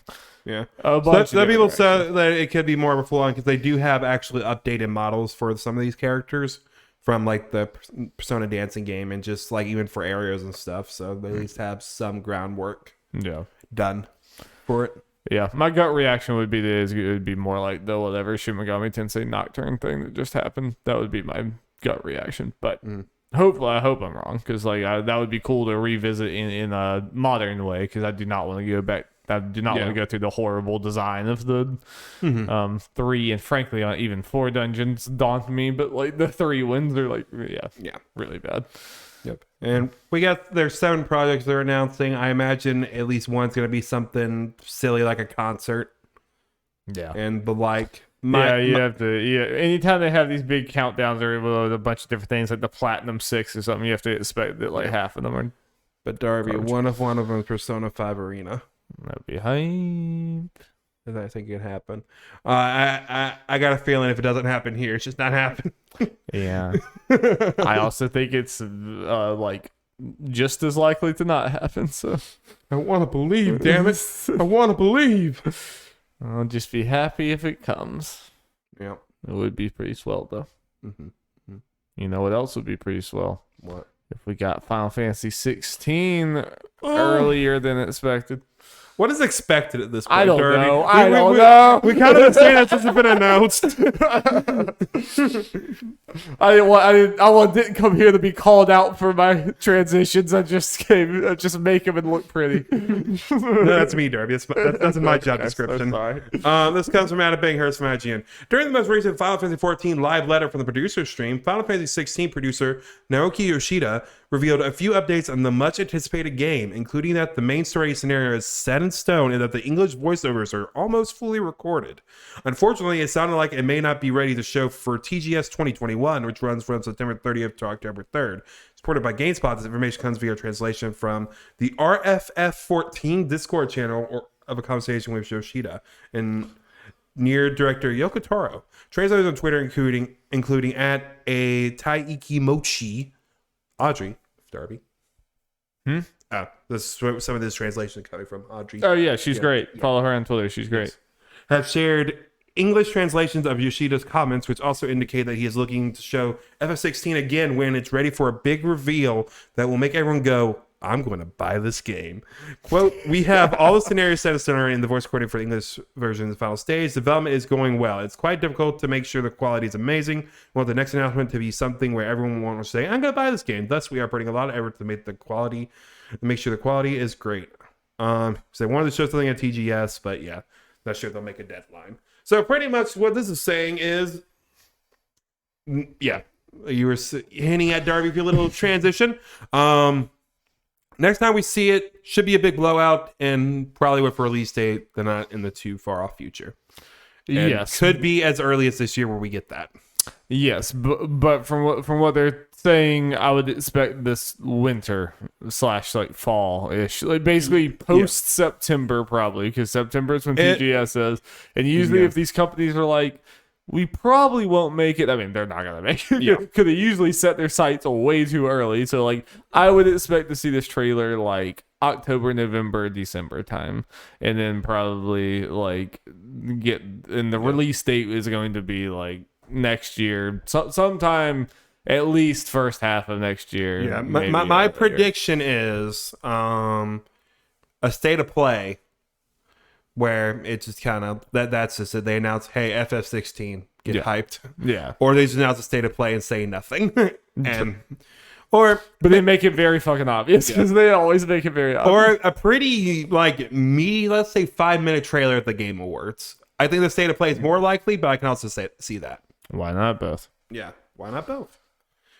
Or maybe let's say Game Awards. FF7 had a trailer at the Game Awards, so Final Fantasy has been there. By the way, they've said multiple times, like even Square has directly said, like, yeah, 16 is like, really, things are really going well with 16, really going well. It's like, I think that game is like, if that game's not out in the like first, at least if it's not out by like the maximum Q3 next year, like absolute maximum, I'd be like shocked. Yeah, it's like, I think that, I'm expecting at least the plan is by E3 next year. Yeah. Same. But plans can change. They can. Yep. And I won't be mad. But Darby, you know what does make me mad? Damn Nilf Guardians. Yep. And the fact that Witcher Season 2 is not coming till December. Of course, talking about The Witcher Season 2 on Netflix. We had WitcherCon this past week. We got no game news, so we're going to talk about everything that's not game news. Yeah. For this technically book series. Fuck this podcast. This is the Nerds at Large TV show, Netflix podcast. Yes. Yeah, that. So yeah, Darby, we got a nice little juicy look at Witcher Season 2. With Siri. It looks real good. Yeah, give it to me now, you know. Yeah, I really want it like right now. I would fucking destroy that right now. I would just destroy the season. I would just like it would be unholy the things I would do that season right now. Yeah. It looks like it's gonna be really good. I think it already looks like it has. I mean, it wasn't that long of a trailer, but I think it looks like it has more budget. Like the costume designs look a lot better. The Nilfgaardian armor doesn't look like goofy and stupid. There's like lots of cool things about it. Yep, and I kind of like I'm not calling you out here for this. It's something I found funny. You were like with series actually like, is that a new actress? Because it's kind of been so assigned like 2-year difference. Well, and her hair looks pretty different, and it was like cutting around. It was like for the first half of the trailer, you didn't get a good look on her face at any point, and I was like, she's obviously supposed to be older, and she looks different. I was like, did they just recast her? But it was like, yeah. But I mean, once you saw her in the face, I was like, okay, no, it's her. But her hair does look pretty different, but I mean, I think she, especially looking older, whatever, being more part of the role, I can definitely see her growing into the badass Siri that you know, and everything. Henry Cavill looks great. Yeah, everyone looks great. We heard someone shout Yennefer. I don't think we actually saw her at the very end. Oh yeah. Before that, yeah. Not really much. So like, okay. Tease you with her. But yeah, she was there at the very end. That's right. Yeah, a lot of girl in Siri. Yeah. We're also getting an anime film, Nightmare of the Wolf, which will premiere August 23rd on Netflix, which is going to show a young Vizimir. Yeah, that's exciting. Yeah. I'm pretty happy that it's telling a story of a different character that we like that's not Geralt, because we already have the show and the games and everything. So it's like, did we need a third thing telling the same story? It's like, yeah, I'm sure we might have heard what this was about at some point. We were watching the trailer and it's like, wait, we better know who this is. Yeah. And then we looked at descriptions. I was like, oh, okay, yeah, that makes sense. Okay, I'm hyped. Yeah, it's pretty freaking cool. And because I don't really know, like Vesemir was always just like kind of hinted at, like he always just like. You knew that he had seen some shit, but you didn't know. I mean, maybe they went into it more in the other books that I didn't read. But I'm not gonna know what the hell's happening with this, so that'll be exciting. That will be fun. Yes. So you can expect Spoilercast for all that shit. Let's go. Also, Darby, there's gonna be a Witcher manga. Let's go. All right, here Based we go. on Japanese folklore. Time to finally get in the manga. Yep. The author is, let's see, Raphael Jockey. May I ask to pronounce it? Junjo Ito. Yes. Well, who works for CD Projekt Red is going to write it, and then Japanese illustrator Hataya is going to actually draw the manga. So that'd be cool. Nice. It's called, I think it's Witcher, The Witcher Ronin. Burning for Guardians Go. Yeah, I might have to check that out too. Because all the Japanese folklore sounds cool. I always like the kind of weird Polish fairy tale folklore things that Witcher draws off of that I don't know about. So it's always like this weird foreign thing that's cool. Mm-hmm. All right, Darby, it's time for the main topic. Darby, we like our Pokemon Unites here. Yeah, and we just lost all of our viewers. Yep. We're excited for the game. We talked about during this, so I was like, fuck it, let's do this. I tried to keep it more a surprise, but there was no way to do this. I mean, if this front screen was blank, I wouldn't have known. Yeah. So there was a way. Well, when you opened it up, it had the stuff on the sides. I didn't look down there. Okay. You say so. Okay. So the way we're going to do this, Darby, I decided, I could just give you a couple of ideas, but we're going to have a little fun with this. All right. So we're going to do some slight role playing. We'll probably break out of it and just talk like our goofy selves for a lot of it. Am I John C. Riot? No, you are Johnny C. 10 Cent, the great grandfather of Mr. 50 Cent. Yes, I am. You're right.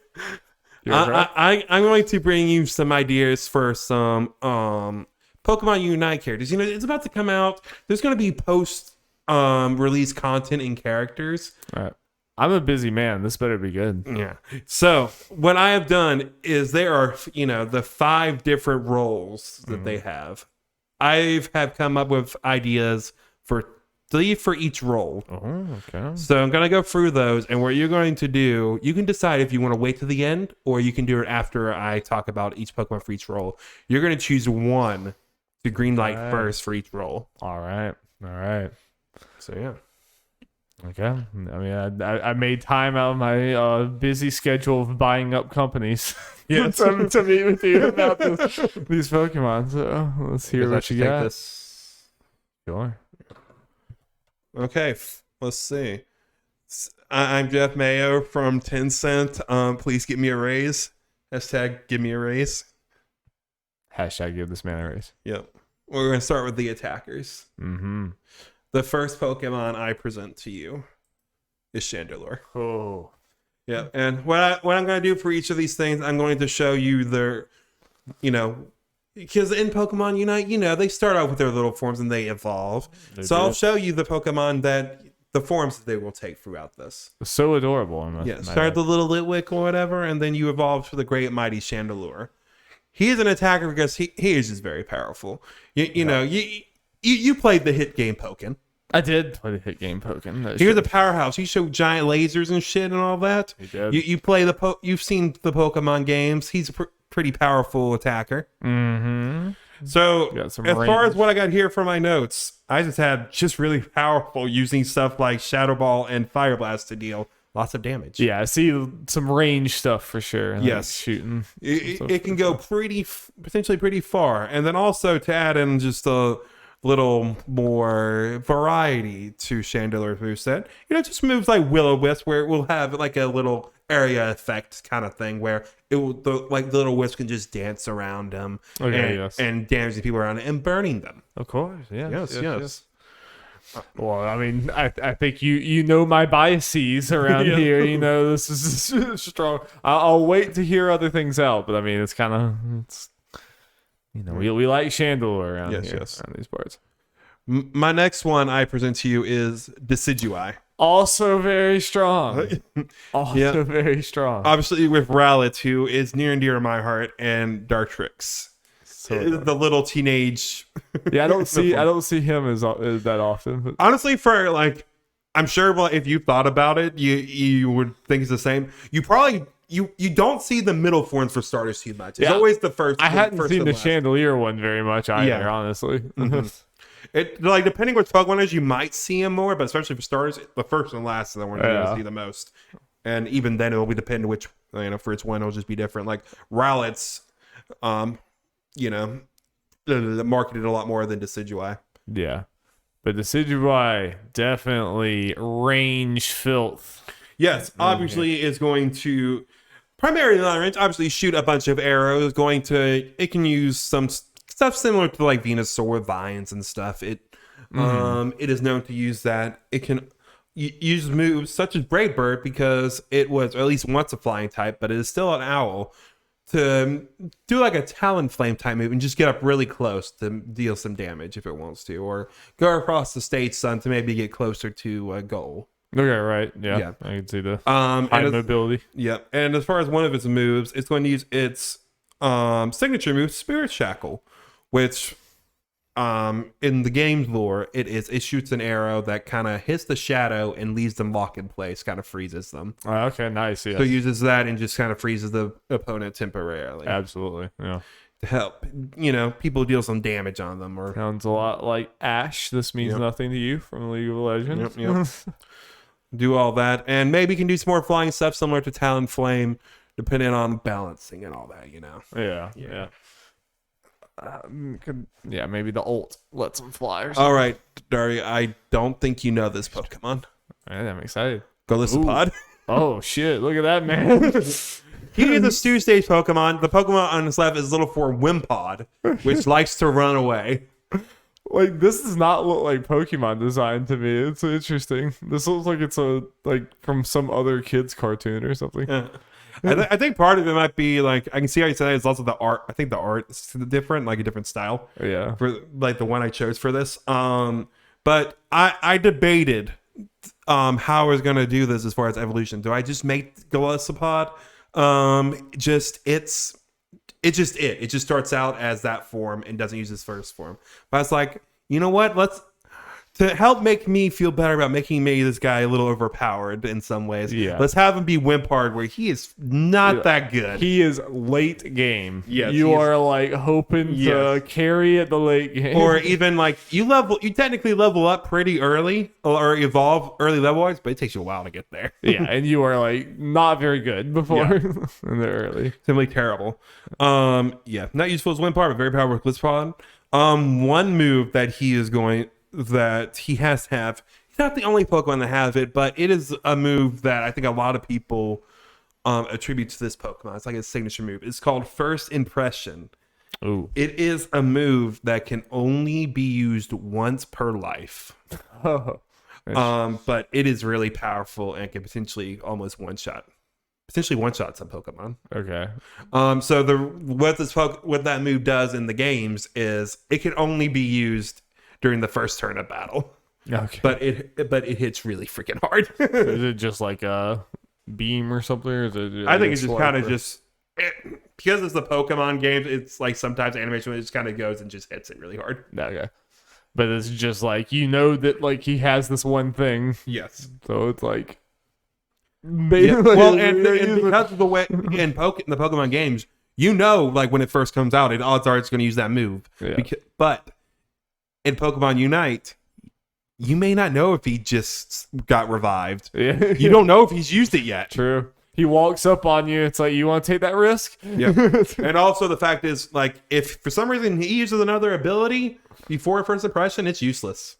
I guess that it has to be the absolute first ability. Okay. That is crazy. Like, yeah, that obviously, yeah, I think like you would be okay to make it like absurdly overpowered at that point, because it's like he basically has to walk around and do nothing if he wants to try to use it. So it's like, yep, yeah, I like it. Also, for some of these, like in Pokemon Unite, they do have abilities, but they seem to be more basic. Like once your life past a certain point, your special attack or attack might go up or something like some status effect related things. I decided to go a little more extreme maybe with a couple of these. Well, this is a bummer for me as Johnny C. Tencent because I like all three of these. They've all been good. Its ability is called Emergency Exert, which is its actual ability in game. Once per life, it will escape back to base instead of its HP hitting 0. Okay. So the benefits of that are obviously no cooldown. Right. There's no time. And you get to keep your points. Oh, shit. That is actually really good. That's really cool. Yes. Yeah. So in some areas, this Pokemon might be weak because it might be used as one of its ability slots for just a move that you can only use once. It starts out very weak, but has stuff like Emergency Exit and just hits like a truck normally. So how often does the emergency exit happen or something you mean? Once per life. Once per life. Okay. Wow. Maybe potentially balance it. We can do ideas. Maybe make it like the ult or something another. But these are just ideas. I like it. He sounds that's a very interesting game design. I like it. Yes. So Dari, do you want to go ahead and choose your attacker now? I mean, it's like. I mean, obviously Chandelure is my favorite one, but I have to say, I think that game design wise, you've sold me on this guy. I think this sounds like the most interesting. Nice. I think Johnny C. Tencent is very intrigued. I'm Johnny C. Tencent is like kind of like ready for the like salty Twitter comments about this guy's kit being overpowered and everything. He's ready. He loves it. He's like, he's so ready for it. Nice. Okay, so Glisopod's going to be in the first batch of DLC fighters. I'm Johnny C. Tencent. I'll sneak Chandelure in anyway. Well, this is just the first round of characters. That's right. Yes. The green lighting, the fast green lighting. That was just a good pitch. Thank you. Next ones, we're going to talk about the speedsters. Hell yeah, we are. First one, we're talking about Alakazam. Ooh, nice. So, Darby... Isn't he an OG? He is an OG. He's one of the 150, and he is known to be a glass cannon and destroyer worlds. He is fast, and he hits hard, but his defense is absolutely terrible. So, naturally, he'll have... A good bit of his stuff will be... He can move around fast. He can float and all that, because being a psychic and all that. Right. Use powerful beams to do that, but he probably has... in the low end of the HP pool, for sure, 100%. Yeah. And besides just the normal psychic beams and stuff, he can use like Slowbro. I'm sure you've seen as like a little telekinesis thing. He can kind of do a version of that where he can lift people up, maybe throw them and do some damage to it to make it a little different from Slowbros and all that. Nice. Yeah. But Darby, Alakazam's main gimmick. And for one of his moves, or move he will have, and maybe, you can have multiple abilities that kind of around this. I'm sure you might have seen Abra in the hit game Super Smash Bros. Ultimate coming out of a Pokemon. Oh, yes. He likes to grab people and teleport them. Does. That is a thing. Other Pokemon do that, but this line in particular is known for that. Okay. So he will have teleporting abilities. Hell yeah. He can just, and that adds to his speed of like as far as getting across the map. He can just, click the button and teleport pretty quickly a certain distance away. We can tool with the balance and all that to help get it closer, like help to escape and also get close to the goal to score. Nice. And get into the midst of battle or something. I figured that could just be one of his abilities because that is his signature thing. Hell yeah. Yep. That sounds pretty sweet to me. All right. And the next one, Crobat. Ah, nice. What? While it's not going to be the main Pokemon, it's just going to be one of its forms. How many Pokemon are iconic as Zubat? Very few. Very, very few. Even if it's for the wrong reasons, for being an annoying little pest. You're still talking about them. You still talk about them. But the best thing our friends over at Game Freak did was give Zubat and Golbat an evolution as cool as Crobat. All right. Crobat is pretty awesome. I'm ready to be sold on that. So yeah, Crobat's gonna be a little speedy. We're flying around and all that kind of stuff. But something that other Pokemon might be able to do, but it's gonna be one of Crobat's signature things. It will use moves like Leech Life, which again, it's a move a bunch of Pokemon have, but people think like the Zubat line. which can steal HP from opponents. Yeah. So it damages them while also healing Crobat. Right. That's going to be a main thing. It can also poison them, using various moves to poison them. And some moves, such as Leech Life, when a Pokemon is poisoned and you use Leech Life, you're going to get a little extra HP. You're going to... They're a little sickly. The juice is going to taste extra good. Be so annoying. Yep, you'd be so annoying. And that's not all, Dari. Crobat's going to be a freaking pest. It can also use moves like Supersonic and Confuse Ray to stun enemies. Maybe mess with the controls for a second or two, really do it. We can mess around with the balance. That sounds awesome. Like maybe a little bit of a supporty speedster. Yes. Like, it can do a bunch of status effects. It's technically its main attacks aren't going to be as powerful as other ones. Like if you compare just damage numbers 1-to-1, but it'll make up for that by healing. It can sustain. Yeah. It can stay alive and sustain some stuff, and more of an overtime thing with like the poison and all that. I like it. All right. Sounds positively annoying. It's great. Last one for a speedster, Hawlucha. Hawlucha. The luchador bud. What a Pokemon. Yep. It's the flying type, Darby, but it can't really fly. It can kind of glide a little bit. But it can move around pretty fast. Hawlucha is going to be different, as it is primarily going to be best as a 1v1 fighter. If it's in a group fight, and especially if it's surrounded, it's going, like most Pokemon will be, taken out. Hawlucha will definitely be. Gotcha. Its moves are best just attacking one Pokemon. Okay. Yeah. Yeah. And some of these moves that will attack will focus on one Pokemon will be like Flying Press and High Jump Kick. They'll be pretty powerful. Higher damage than average than some other abilities, but again, can only really attack one Pokemon. Maybe if they're like stacked on top of each other. Right. But this is not like an AoE thing. No. This is you jump on someone. AoE. Jump on someone, do thing. Yeah. But if that was all Hawlucha had for it, that wouldn't be good. It can use the flying move Roost as well as an ability to heal itself. Okay, how's that work? It's just a move that birds roost and like get in their nest or whatever, and they just kind of heal. Gotcha. It's just the flying move. It just kind of gives him at least some little advantage. Yes. It can just kind of quickly heal itself. Gotcha. Yep, pretty simple, but I figured let's get this little luchador bird in there. You need some, and it's and stands out on some of the ones I've had so far because it is a one-stage Pokemon. Yeah. No, all right, Darby. You definitely need some of those too. Out of the three, they're all very good. You're doing a very, very good job of selling all of these. I do think it's just, for the hype factor of just the cool move sets, I am in between Crobat and Abra. Mm-hmm.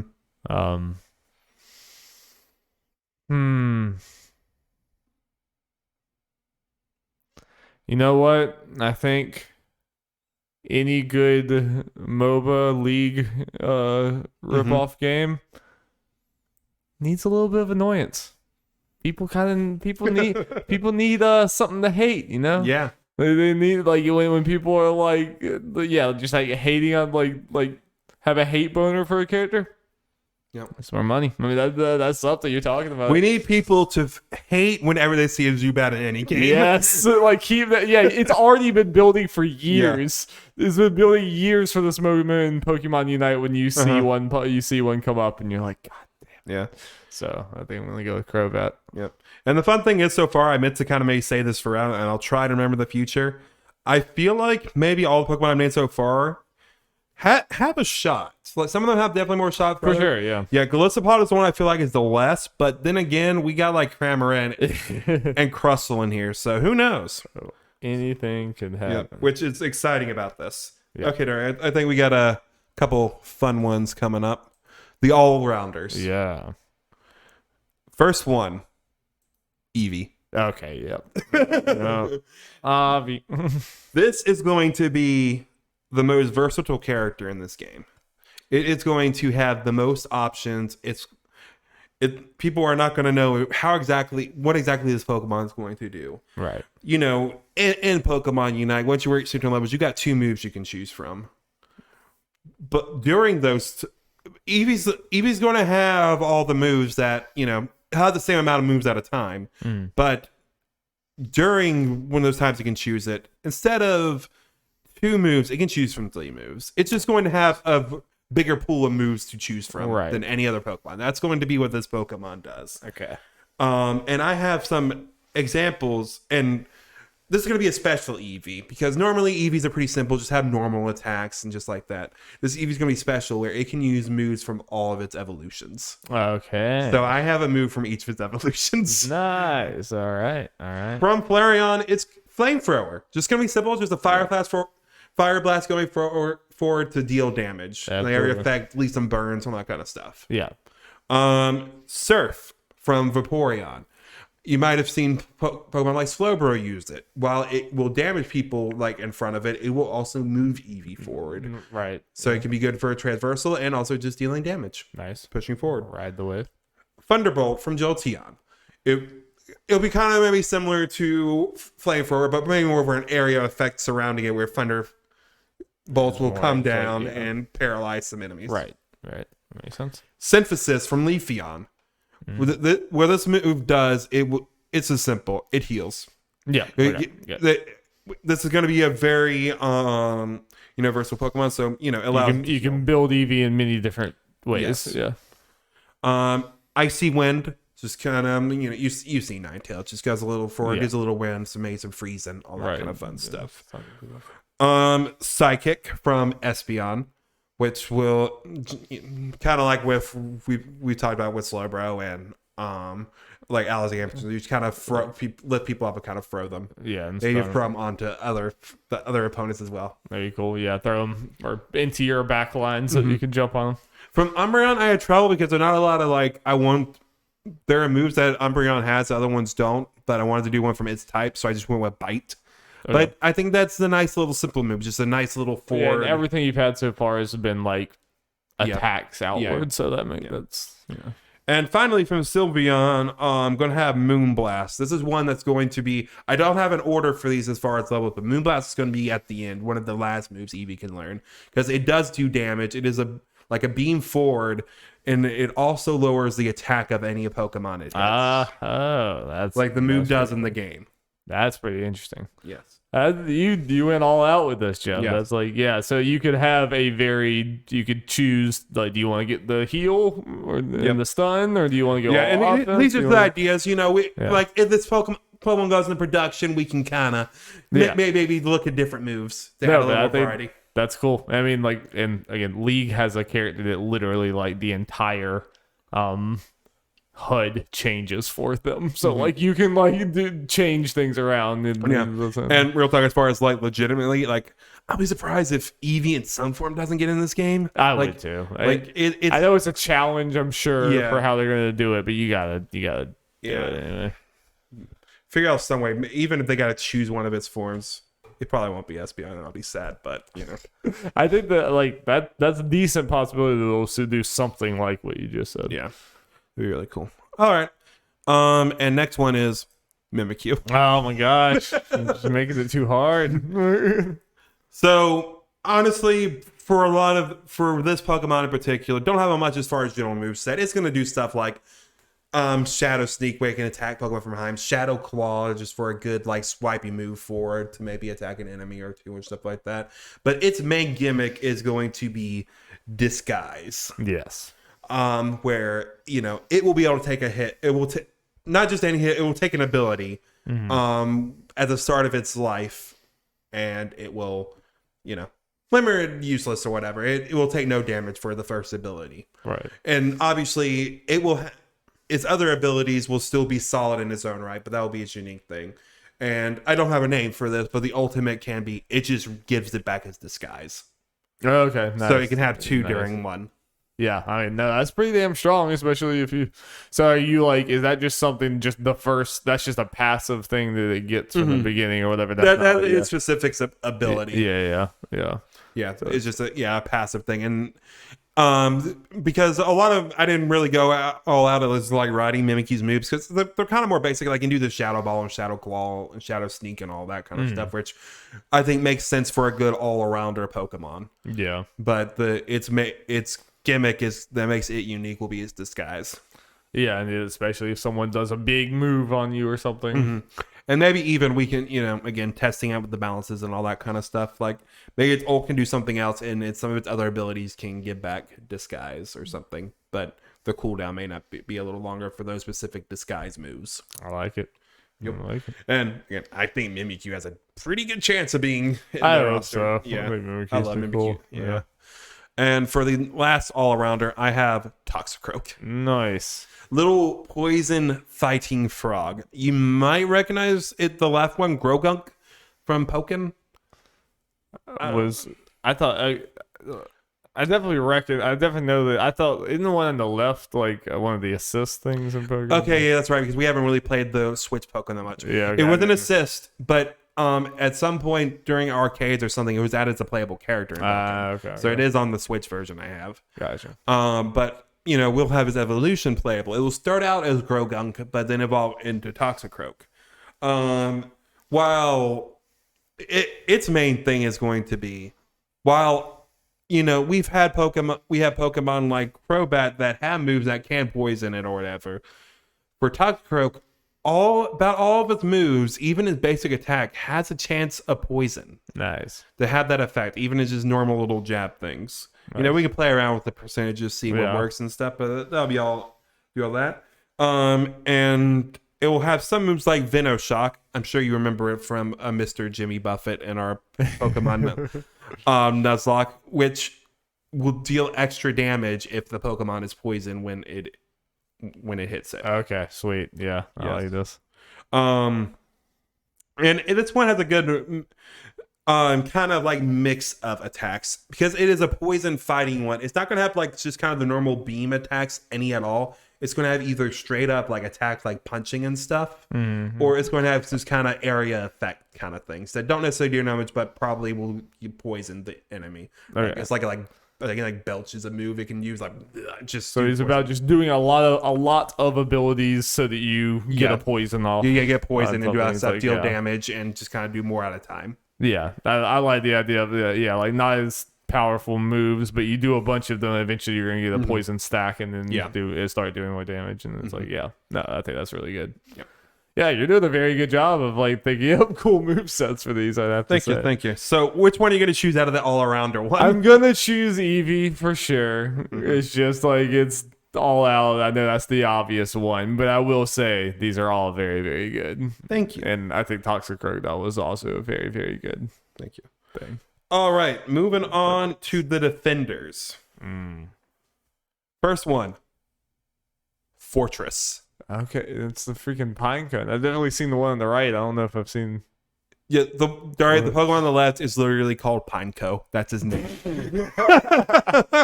Really ran out of creativity there. This is the second gen. We don't have a lot of second gen reps, so let's maybe potentially get one in there. Now, Darry, I have a main thing that this Pokemon does that I felt like justifies its part in this, but let's get to the other stuff first. This Pokemon, it's going to move slowly. It's going to have a buttload of defense. It's going to be able to help protect Pokemon and just kind of keep people from scoring and all that kind of stuff. But as far as the abilities, it's going to focus on area effect stuff. Mainly stuff like traps, like spikes and stuff. It's going to put stuff there, stuff that will linger, that will hurt people kind of over time and the like. Yes. And it can do some stuff like Zac Cannon is a move that is known to learn to just kind of give it at least one move that's just like, hey, here's a beam to cause some damage and all that. Yeah. But Darby, its main thing that makes it special, this is a move that has to make it into this game somehow. But I feel like Fortress can be the one. Self-destruct. Oh, yeah. Yeah, it does. It's ultimate. Obviously. It's going to have a wide range, and unless like they have some kind of weird, like a buff or use some kind of ability or something, if an enemy is kind of less, they're dead. Fortress will die as well. Yes. But everyone else has to go with them. Yes, absolutely. Yes. Yeah, it has to come somewhere, whether it was this one or Voltorb or whatever, it has to come. I was potentially going to put Electrode in there, but I feel like besides the self-destruct in it, I feel like Fortress itself is a more interesting has Pokemon. more to do, yeah. And, be a really fun, again, I picked it because of self-destruct as far as bringing this to you. But like I said, with the traps and stuff, I feel like there's stuff to build off. No, of. yeah, I like the trickiness and the Yeah. weird. I think I'm into it. Man, I'm so excited for this game. Oh yeah, Runerigus. love this guy. Yes. Evolves from Galarian Yamask. We got a Alolan Vulpix in here, so let's get a Galarian version of a Pokemon on there. Though technically it's not like a Galarian Runerigus, it's its own Pokemon, but you get the point. So Darby, this one's just gonna have a good bit of defense and stuff, and just utility to help stay alive and all that kind of stuff. Some of its abilities, it's gonna use stuff like I mentioned Mimikyu's Shadow Claw to just kind of attack forward. I got a main gimmick for it, but before that, when I was looking at Runerigus moveset, something that I noticed was its Power Split and Guard Split as a moves, which can help depower and lower the attack and defense of other Pokemon. So it's kind of like a supporty. Like I know a lot of Tango supporty, but that's going to be like a specific thing. It's going to cut the stats of That's enemy cool. Pokemon. Yeah, I like that, and that's different than the ones we have right now. I think. Yes. Yeah. And as far as its ultimate, it's technically its ability in Pokemon, but I decided to make it its ultimate. Wandering Spirit. What this move does in the game is switch abilities of Pokemon that hit it or it physically hits, one way or the other. Oh shit. In this game, it's going to switch the points. Oh god. So at the end, when you see someone have a lot of points, you're like, those are mine now. Oh my god. The salt will be the salt will flow. And because of that ability, again, we'll test it out for balancing. It will probably be the longest charged, one of, if not the longest charged ultimate in this game. One of them. Yeah, I would think. It's something that you're building up towards. When you get it, You like you're some saving ultimates it. you're going to use multiple times. This one you're probably just going to use it once. Right, and you just need to use it at the right time. Yep. And be able to get away. Yeah. Yep. No, I like that a lot. And that definitely gets to when you're at the end, you have a bunch of points and you see him, you're like, no, absolutely not. Like you're talking in chat. Okay, has Runerigus used his ult? Does anyone know? Oh god, he's coming for you. Like, hi there. Hello there. Hello there. Oh no, that's very good. That's very good. And for my last defender, I have Corviknight. Shit. Man, these are good choices. As far as the general move set, I just think of it as a very bulky Talonflame. Okay, yeah, it was interesting. I feel like he could have been in one of the other categories. The reason I put it as a defender is because it is a steel type, and so it just has a lot, and it just has a lot of defense. It's slower and all that, so it moves around. And yeah, it pretty much does a lot of stuff like Talonflame. So it can fly and do all that kind of stuff to get out of the way and kind of hide and all that kind of stuff. And just mainly has fulfilled tasks and kind of getting close. Not as fast as Talonflame, obviously, would do that. But the gimmick that I have for this Pokemon, Darby, I don't know if you remember, but in Pokemon Sword and Shield, when we fast traveled, we actually go by taxi cab. Flying taxi. Yeah, and it is the taxi. Yes. So what I think this Pokemon do, we can toy with it being its ult or just maybe incorporate it into his abilities, but it helps rescue Pokemon. It actually does defend them and directly. It's like, you're coming over here with me now. Just kind of go there, it takes them away. So you can just someone hop on your back and fly pretty away much. with them. I like that a lot. Trying to get away, and that can or even could you do that maybe if that was the old or something, you could do that from spawn even potentially, you come back and you just hop them on your back and fly but in. That's just the idea I have. We can do it for alt where it's or is a regular ability where it's you can just do it and yoink them, just a normal thing to that, or you can just do an alt, just click one of your people and bring them where you just teleport them to where you are. You can surprise in, jump on someone, and it's there's two of us, bitch. You're flying, or to get someone away. Either way, offensively or defensively, I like that a lot. I think that's really cool. That's a cool type of supporty weird thing. And I feel like as far as the three defenders have, as far as chance of getting in, I feel like Corviknight has the best chance. Yeah, probably. But again, with the Pokemon they've shown so far, Fortress and Runerigus aren't out of the question, which is great. Absolutely. Makes it more fun to think Oh, about this these. is hard. These are all really good. Like, these are all three very, very good. Obviously, just self-destruct alone is just is such a funny hype thing to have in here. I think the Runerigus thing is really good. I'm gonna go with Runerigus. All right. Because I just really like him as a Pokemon. I like the other things you said, but then also I think the point switching thing is just a very fun dynamic. Mm-hmm. But once again, Jeff, 3 out of 3, I'll say. Thank you. They're all very good. Let's see if I can keep it up in support, which is our final one. Final 3 Pokemon. Ooh, baby. Rabombi. Hey, so cute. Oh, yeah. Very cute. This one is honestly a very more simple, straightforward support, which sorry, Mr. Tencent. Yes, sorry. I know you are a fan of the MOBAs and the Pokemon Unites. I am. And you like support. I do. And unfortunately, there's only like one support that's kind of more your style, which is kind of more straight healing and the like. That is true. I am. Rabombi kind of is more like that. Its main ability that will probably, we can have another ability with a similar thing, but it will probably keep players want to keep on. Is called Pollen Puff. Nice. It is a move which in the Pokemon games itself damages enemies when used on them, but then heals allies when it hits them. Always love those type of abilities. Yes. So it can just simply throw the Pollen Puff, have a little area effect, and it damages enemies, heals allies. Nice. Simple, straightforward. Hell yeah. And then one of its moves will be aromatherapy, which is very simple. Status effects, all that kind of stuff we've been talking about with all these things. It just heals them. Nice. It just heals Yep. them. It does a little area effect. It heals itself and allies around. Cleanse. Very good.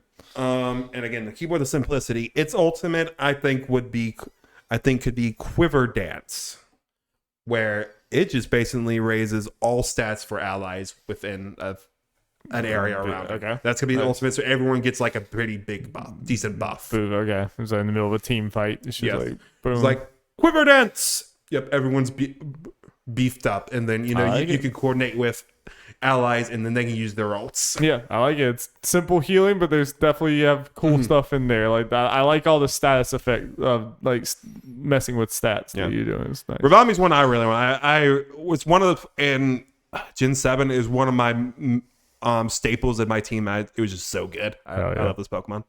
I love the one on the left too. It's so cute. Dari, you know what his name is? No. Cutifly. Okay, wait. Yeah, we've definitely seen them. Though. Yeah, I think we definitely. caught one in our Nuzlocke. It might have used it a little bit at the end. We might have. Yeah, it's pretty cute. Phalanx. It's the fucking Mario. The Mario worm. Yep. So, Darby, the way this Pokemon works, it is technically 6 different Pokemon that act as one, with the one in the front as its leader. Mm-hmm. So you might be wondering, how's this a support? It's different from Rabombi that focuses on healing, and its support is the kind of more technical definition where it just really backs people up. So what Phalanx does in Unite, I don't think it really does it as much as or at least moves that describe it as this in the games, but we can do what we want. It will order the main Phalanx will order its other ones to separate from them. Yeah. And they can kind of go out and you can kind of use abilities to kind of control if they kind of attack or defend. They can kind of go forward and shield people, or they can go forward and attack.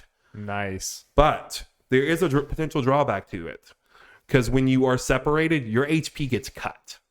So if you're completely separated, you have a pretty low HP pool. Okay. It may not be exactly 1/6 for each one, because that'd be pretty... I think that'd be making it useless. We can play around with the percentages and all that, but when they do get separated, you are your main body is less powerful. Right, so are you separating and then coming back in? Yes. And then but you're more useful when you're separated. Mm-hmm. But you're also more vulnerable. Yeah. We can maybe do something special with them where it has a button where you can just kind of reconvene, or after time it just comes back. We can kind of play around with it. I really like that a lot. Yeah. I picture almost the old or something. I could see there be an ability where you just ring around someone or something, you get all of them around them, and squeeze them in or something. No, they do a quick circle around a target or whatever, and they all quickly jump in and do the cartoon cloud beat up. That'd be really good. Yeah, conceptually, that is like really, really cool though. I really like that. I can see that being a very hard character to play for sure. Yeah. Like very hard. Yeah.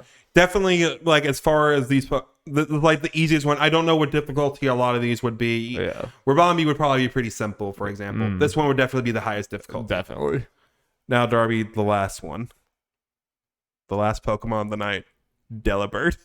Yeah, look at that man.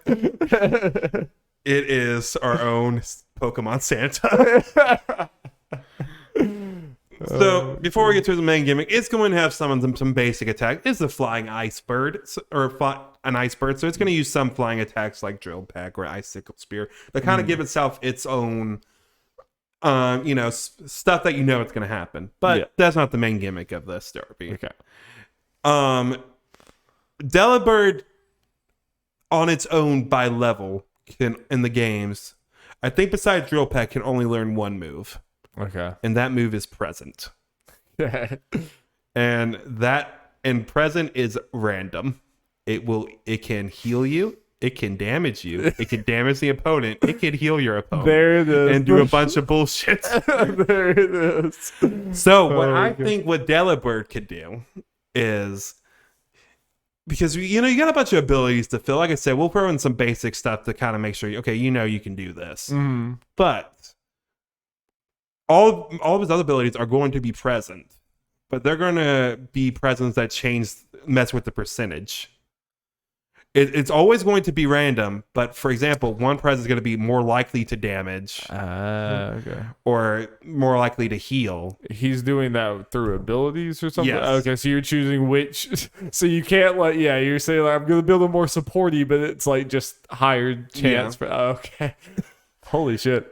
This is a random, just wacky Pokemon I decided to throw in. Like, Jeff, this is like all has been fucking fantastic. I'll shower you with compliments more and then we're done. But is that it for him? Because that's mainly it. I think that's really good. And it's just going to be one giant present that will just automatically heal allies, damage whatever you chose or something. No.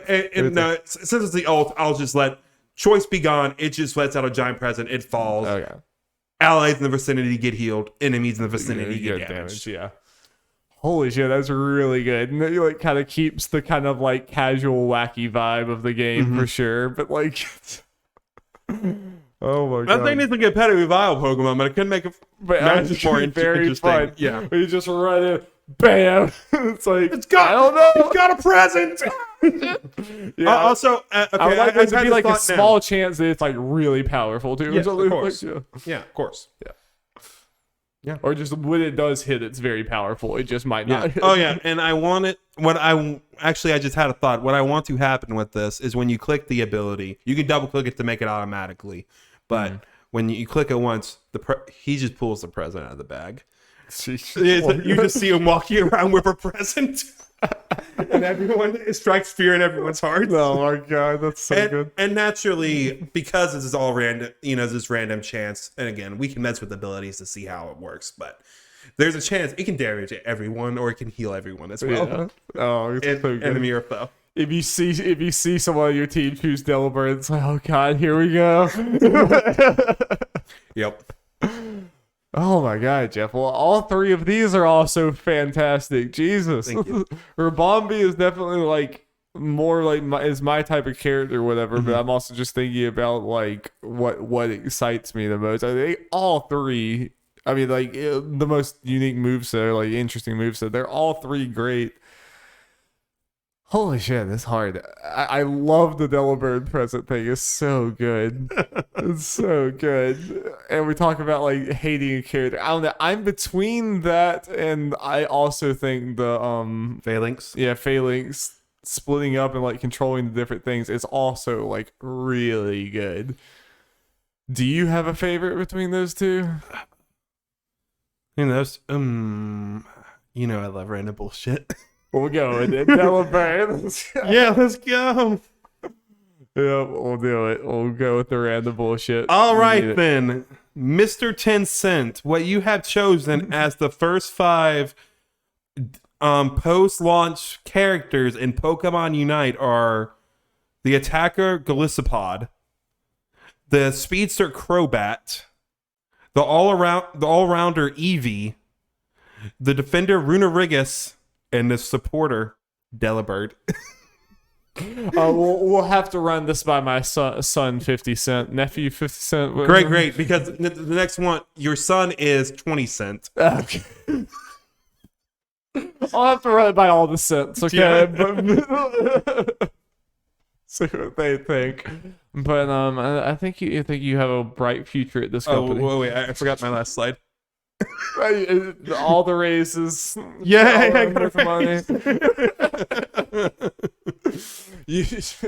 You are now 75 cents. Yes! Congratulations. I mean, legit, Jeff, that was fantastic. Thank you. All of those were like really, really well thought out. I don't think that I would have been able to come up with obviously I don't know the Pokemon, but I would not have been able to come up with these cool movesets. I mean, that's I don't know. I think that was like really fucking impressive. Thank you. It seems like it seems like you play these games too, because like the way that you I thought these were all like I could immediately see like there was like some League counterparts to some of them, but there was also a lot of these is just like, oh, that's very different. I love that. Like that's like completely. Yeah, it was honestly a lot of different. fun going through. Like I just had a list of every single Pokemon scrolled through, and I have on just this Pokemon Unite thing, just all the Pokemon that stood out to me. So I had a couple that I just didn't use that I thought would have been interesting as well. And just once I decided on the couple, just based on concept, went through all their move sets and abilities and stuff. It's like, okay, what can I use here? Oh, I am legitimately impressed, Jeff. Every single one of those, I think, would be an awesome thing, exactly the way that you said it. So you got me even more excited for the game. That was excellent. Thank you. Well, thank you guys so much. I think I might clip that out and just put like Pokemon Unite character ideas or something, and just have that as a clipped out thing. I think that would be fun. So thank you guys for listening. That was very fun. We've had lots of 2-hour plus podcasts, but it was worth it. Yeah. it was worth it. That was another good one. So yeah, stay tuned for next week. I don't know what we have going on next week, but games. Grass Sales comes out in a week. Oh shit. Yeah, we are almost there. Well, I guess it won't be in the next podcast, but you can expect that pretty soon. Yes. Yeah. Alrighty. Bye. You have the I do have the mouse. peace. Bye.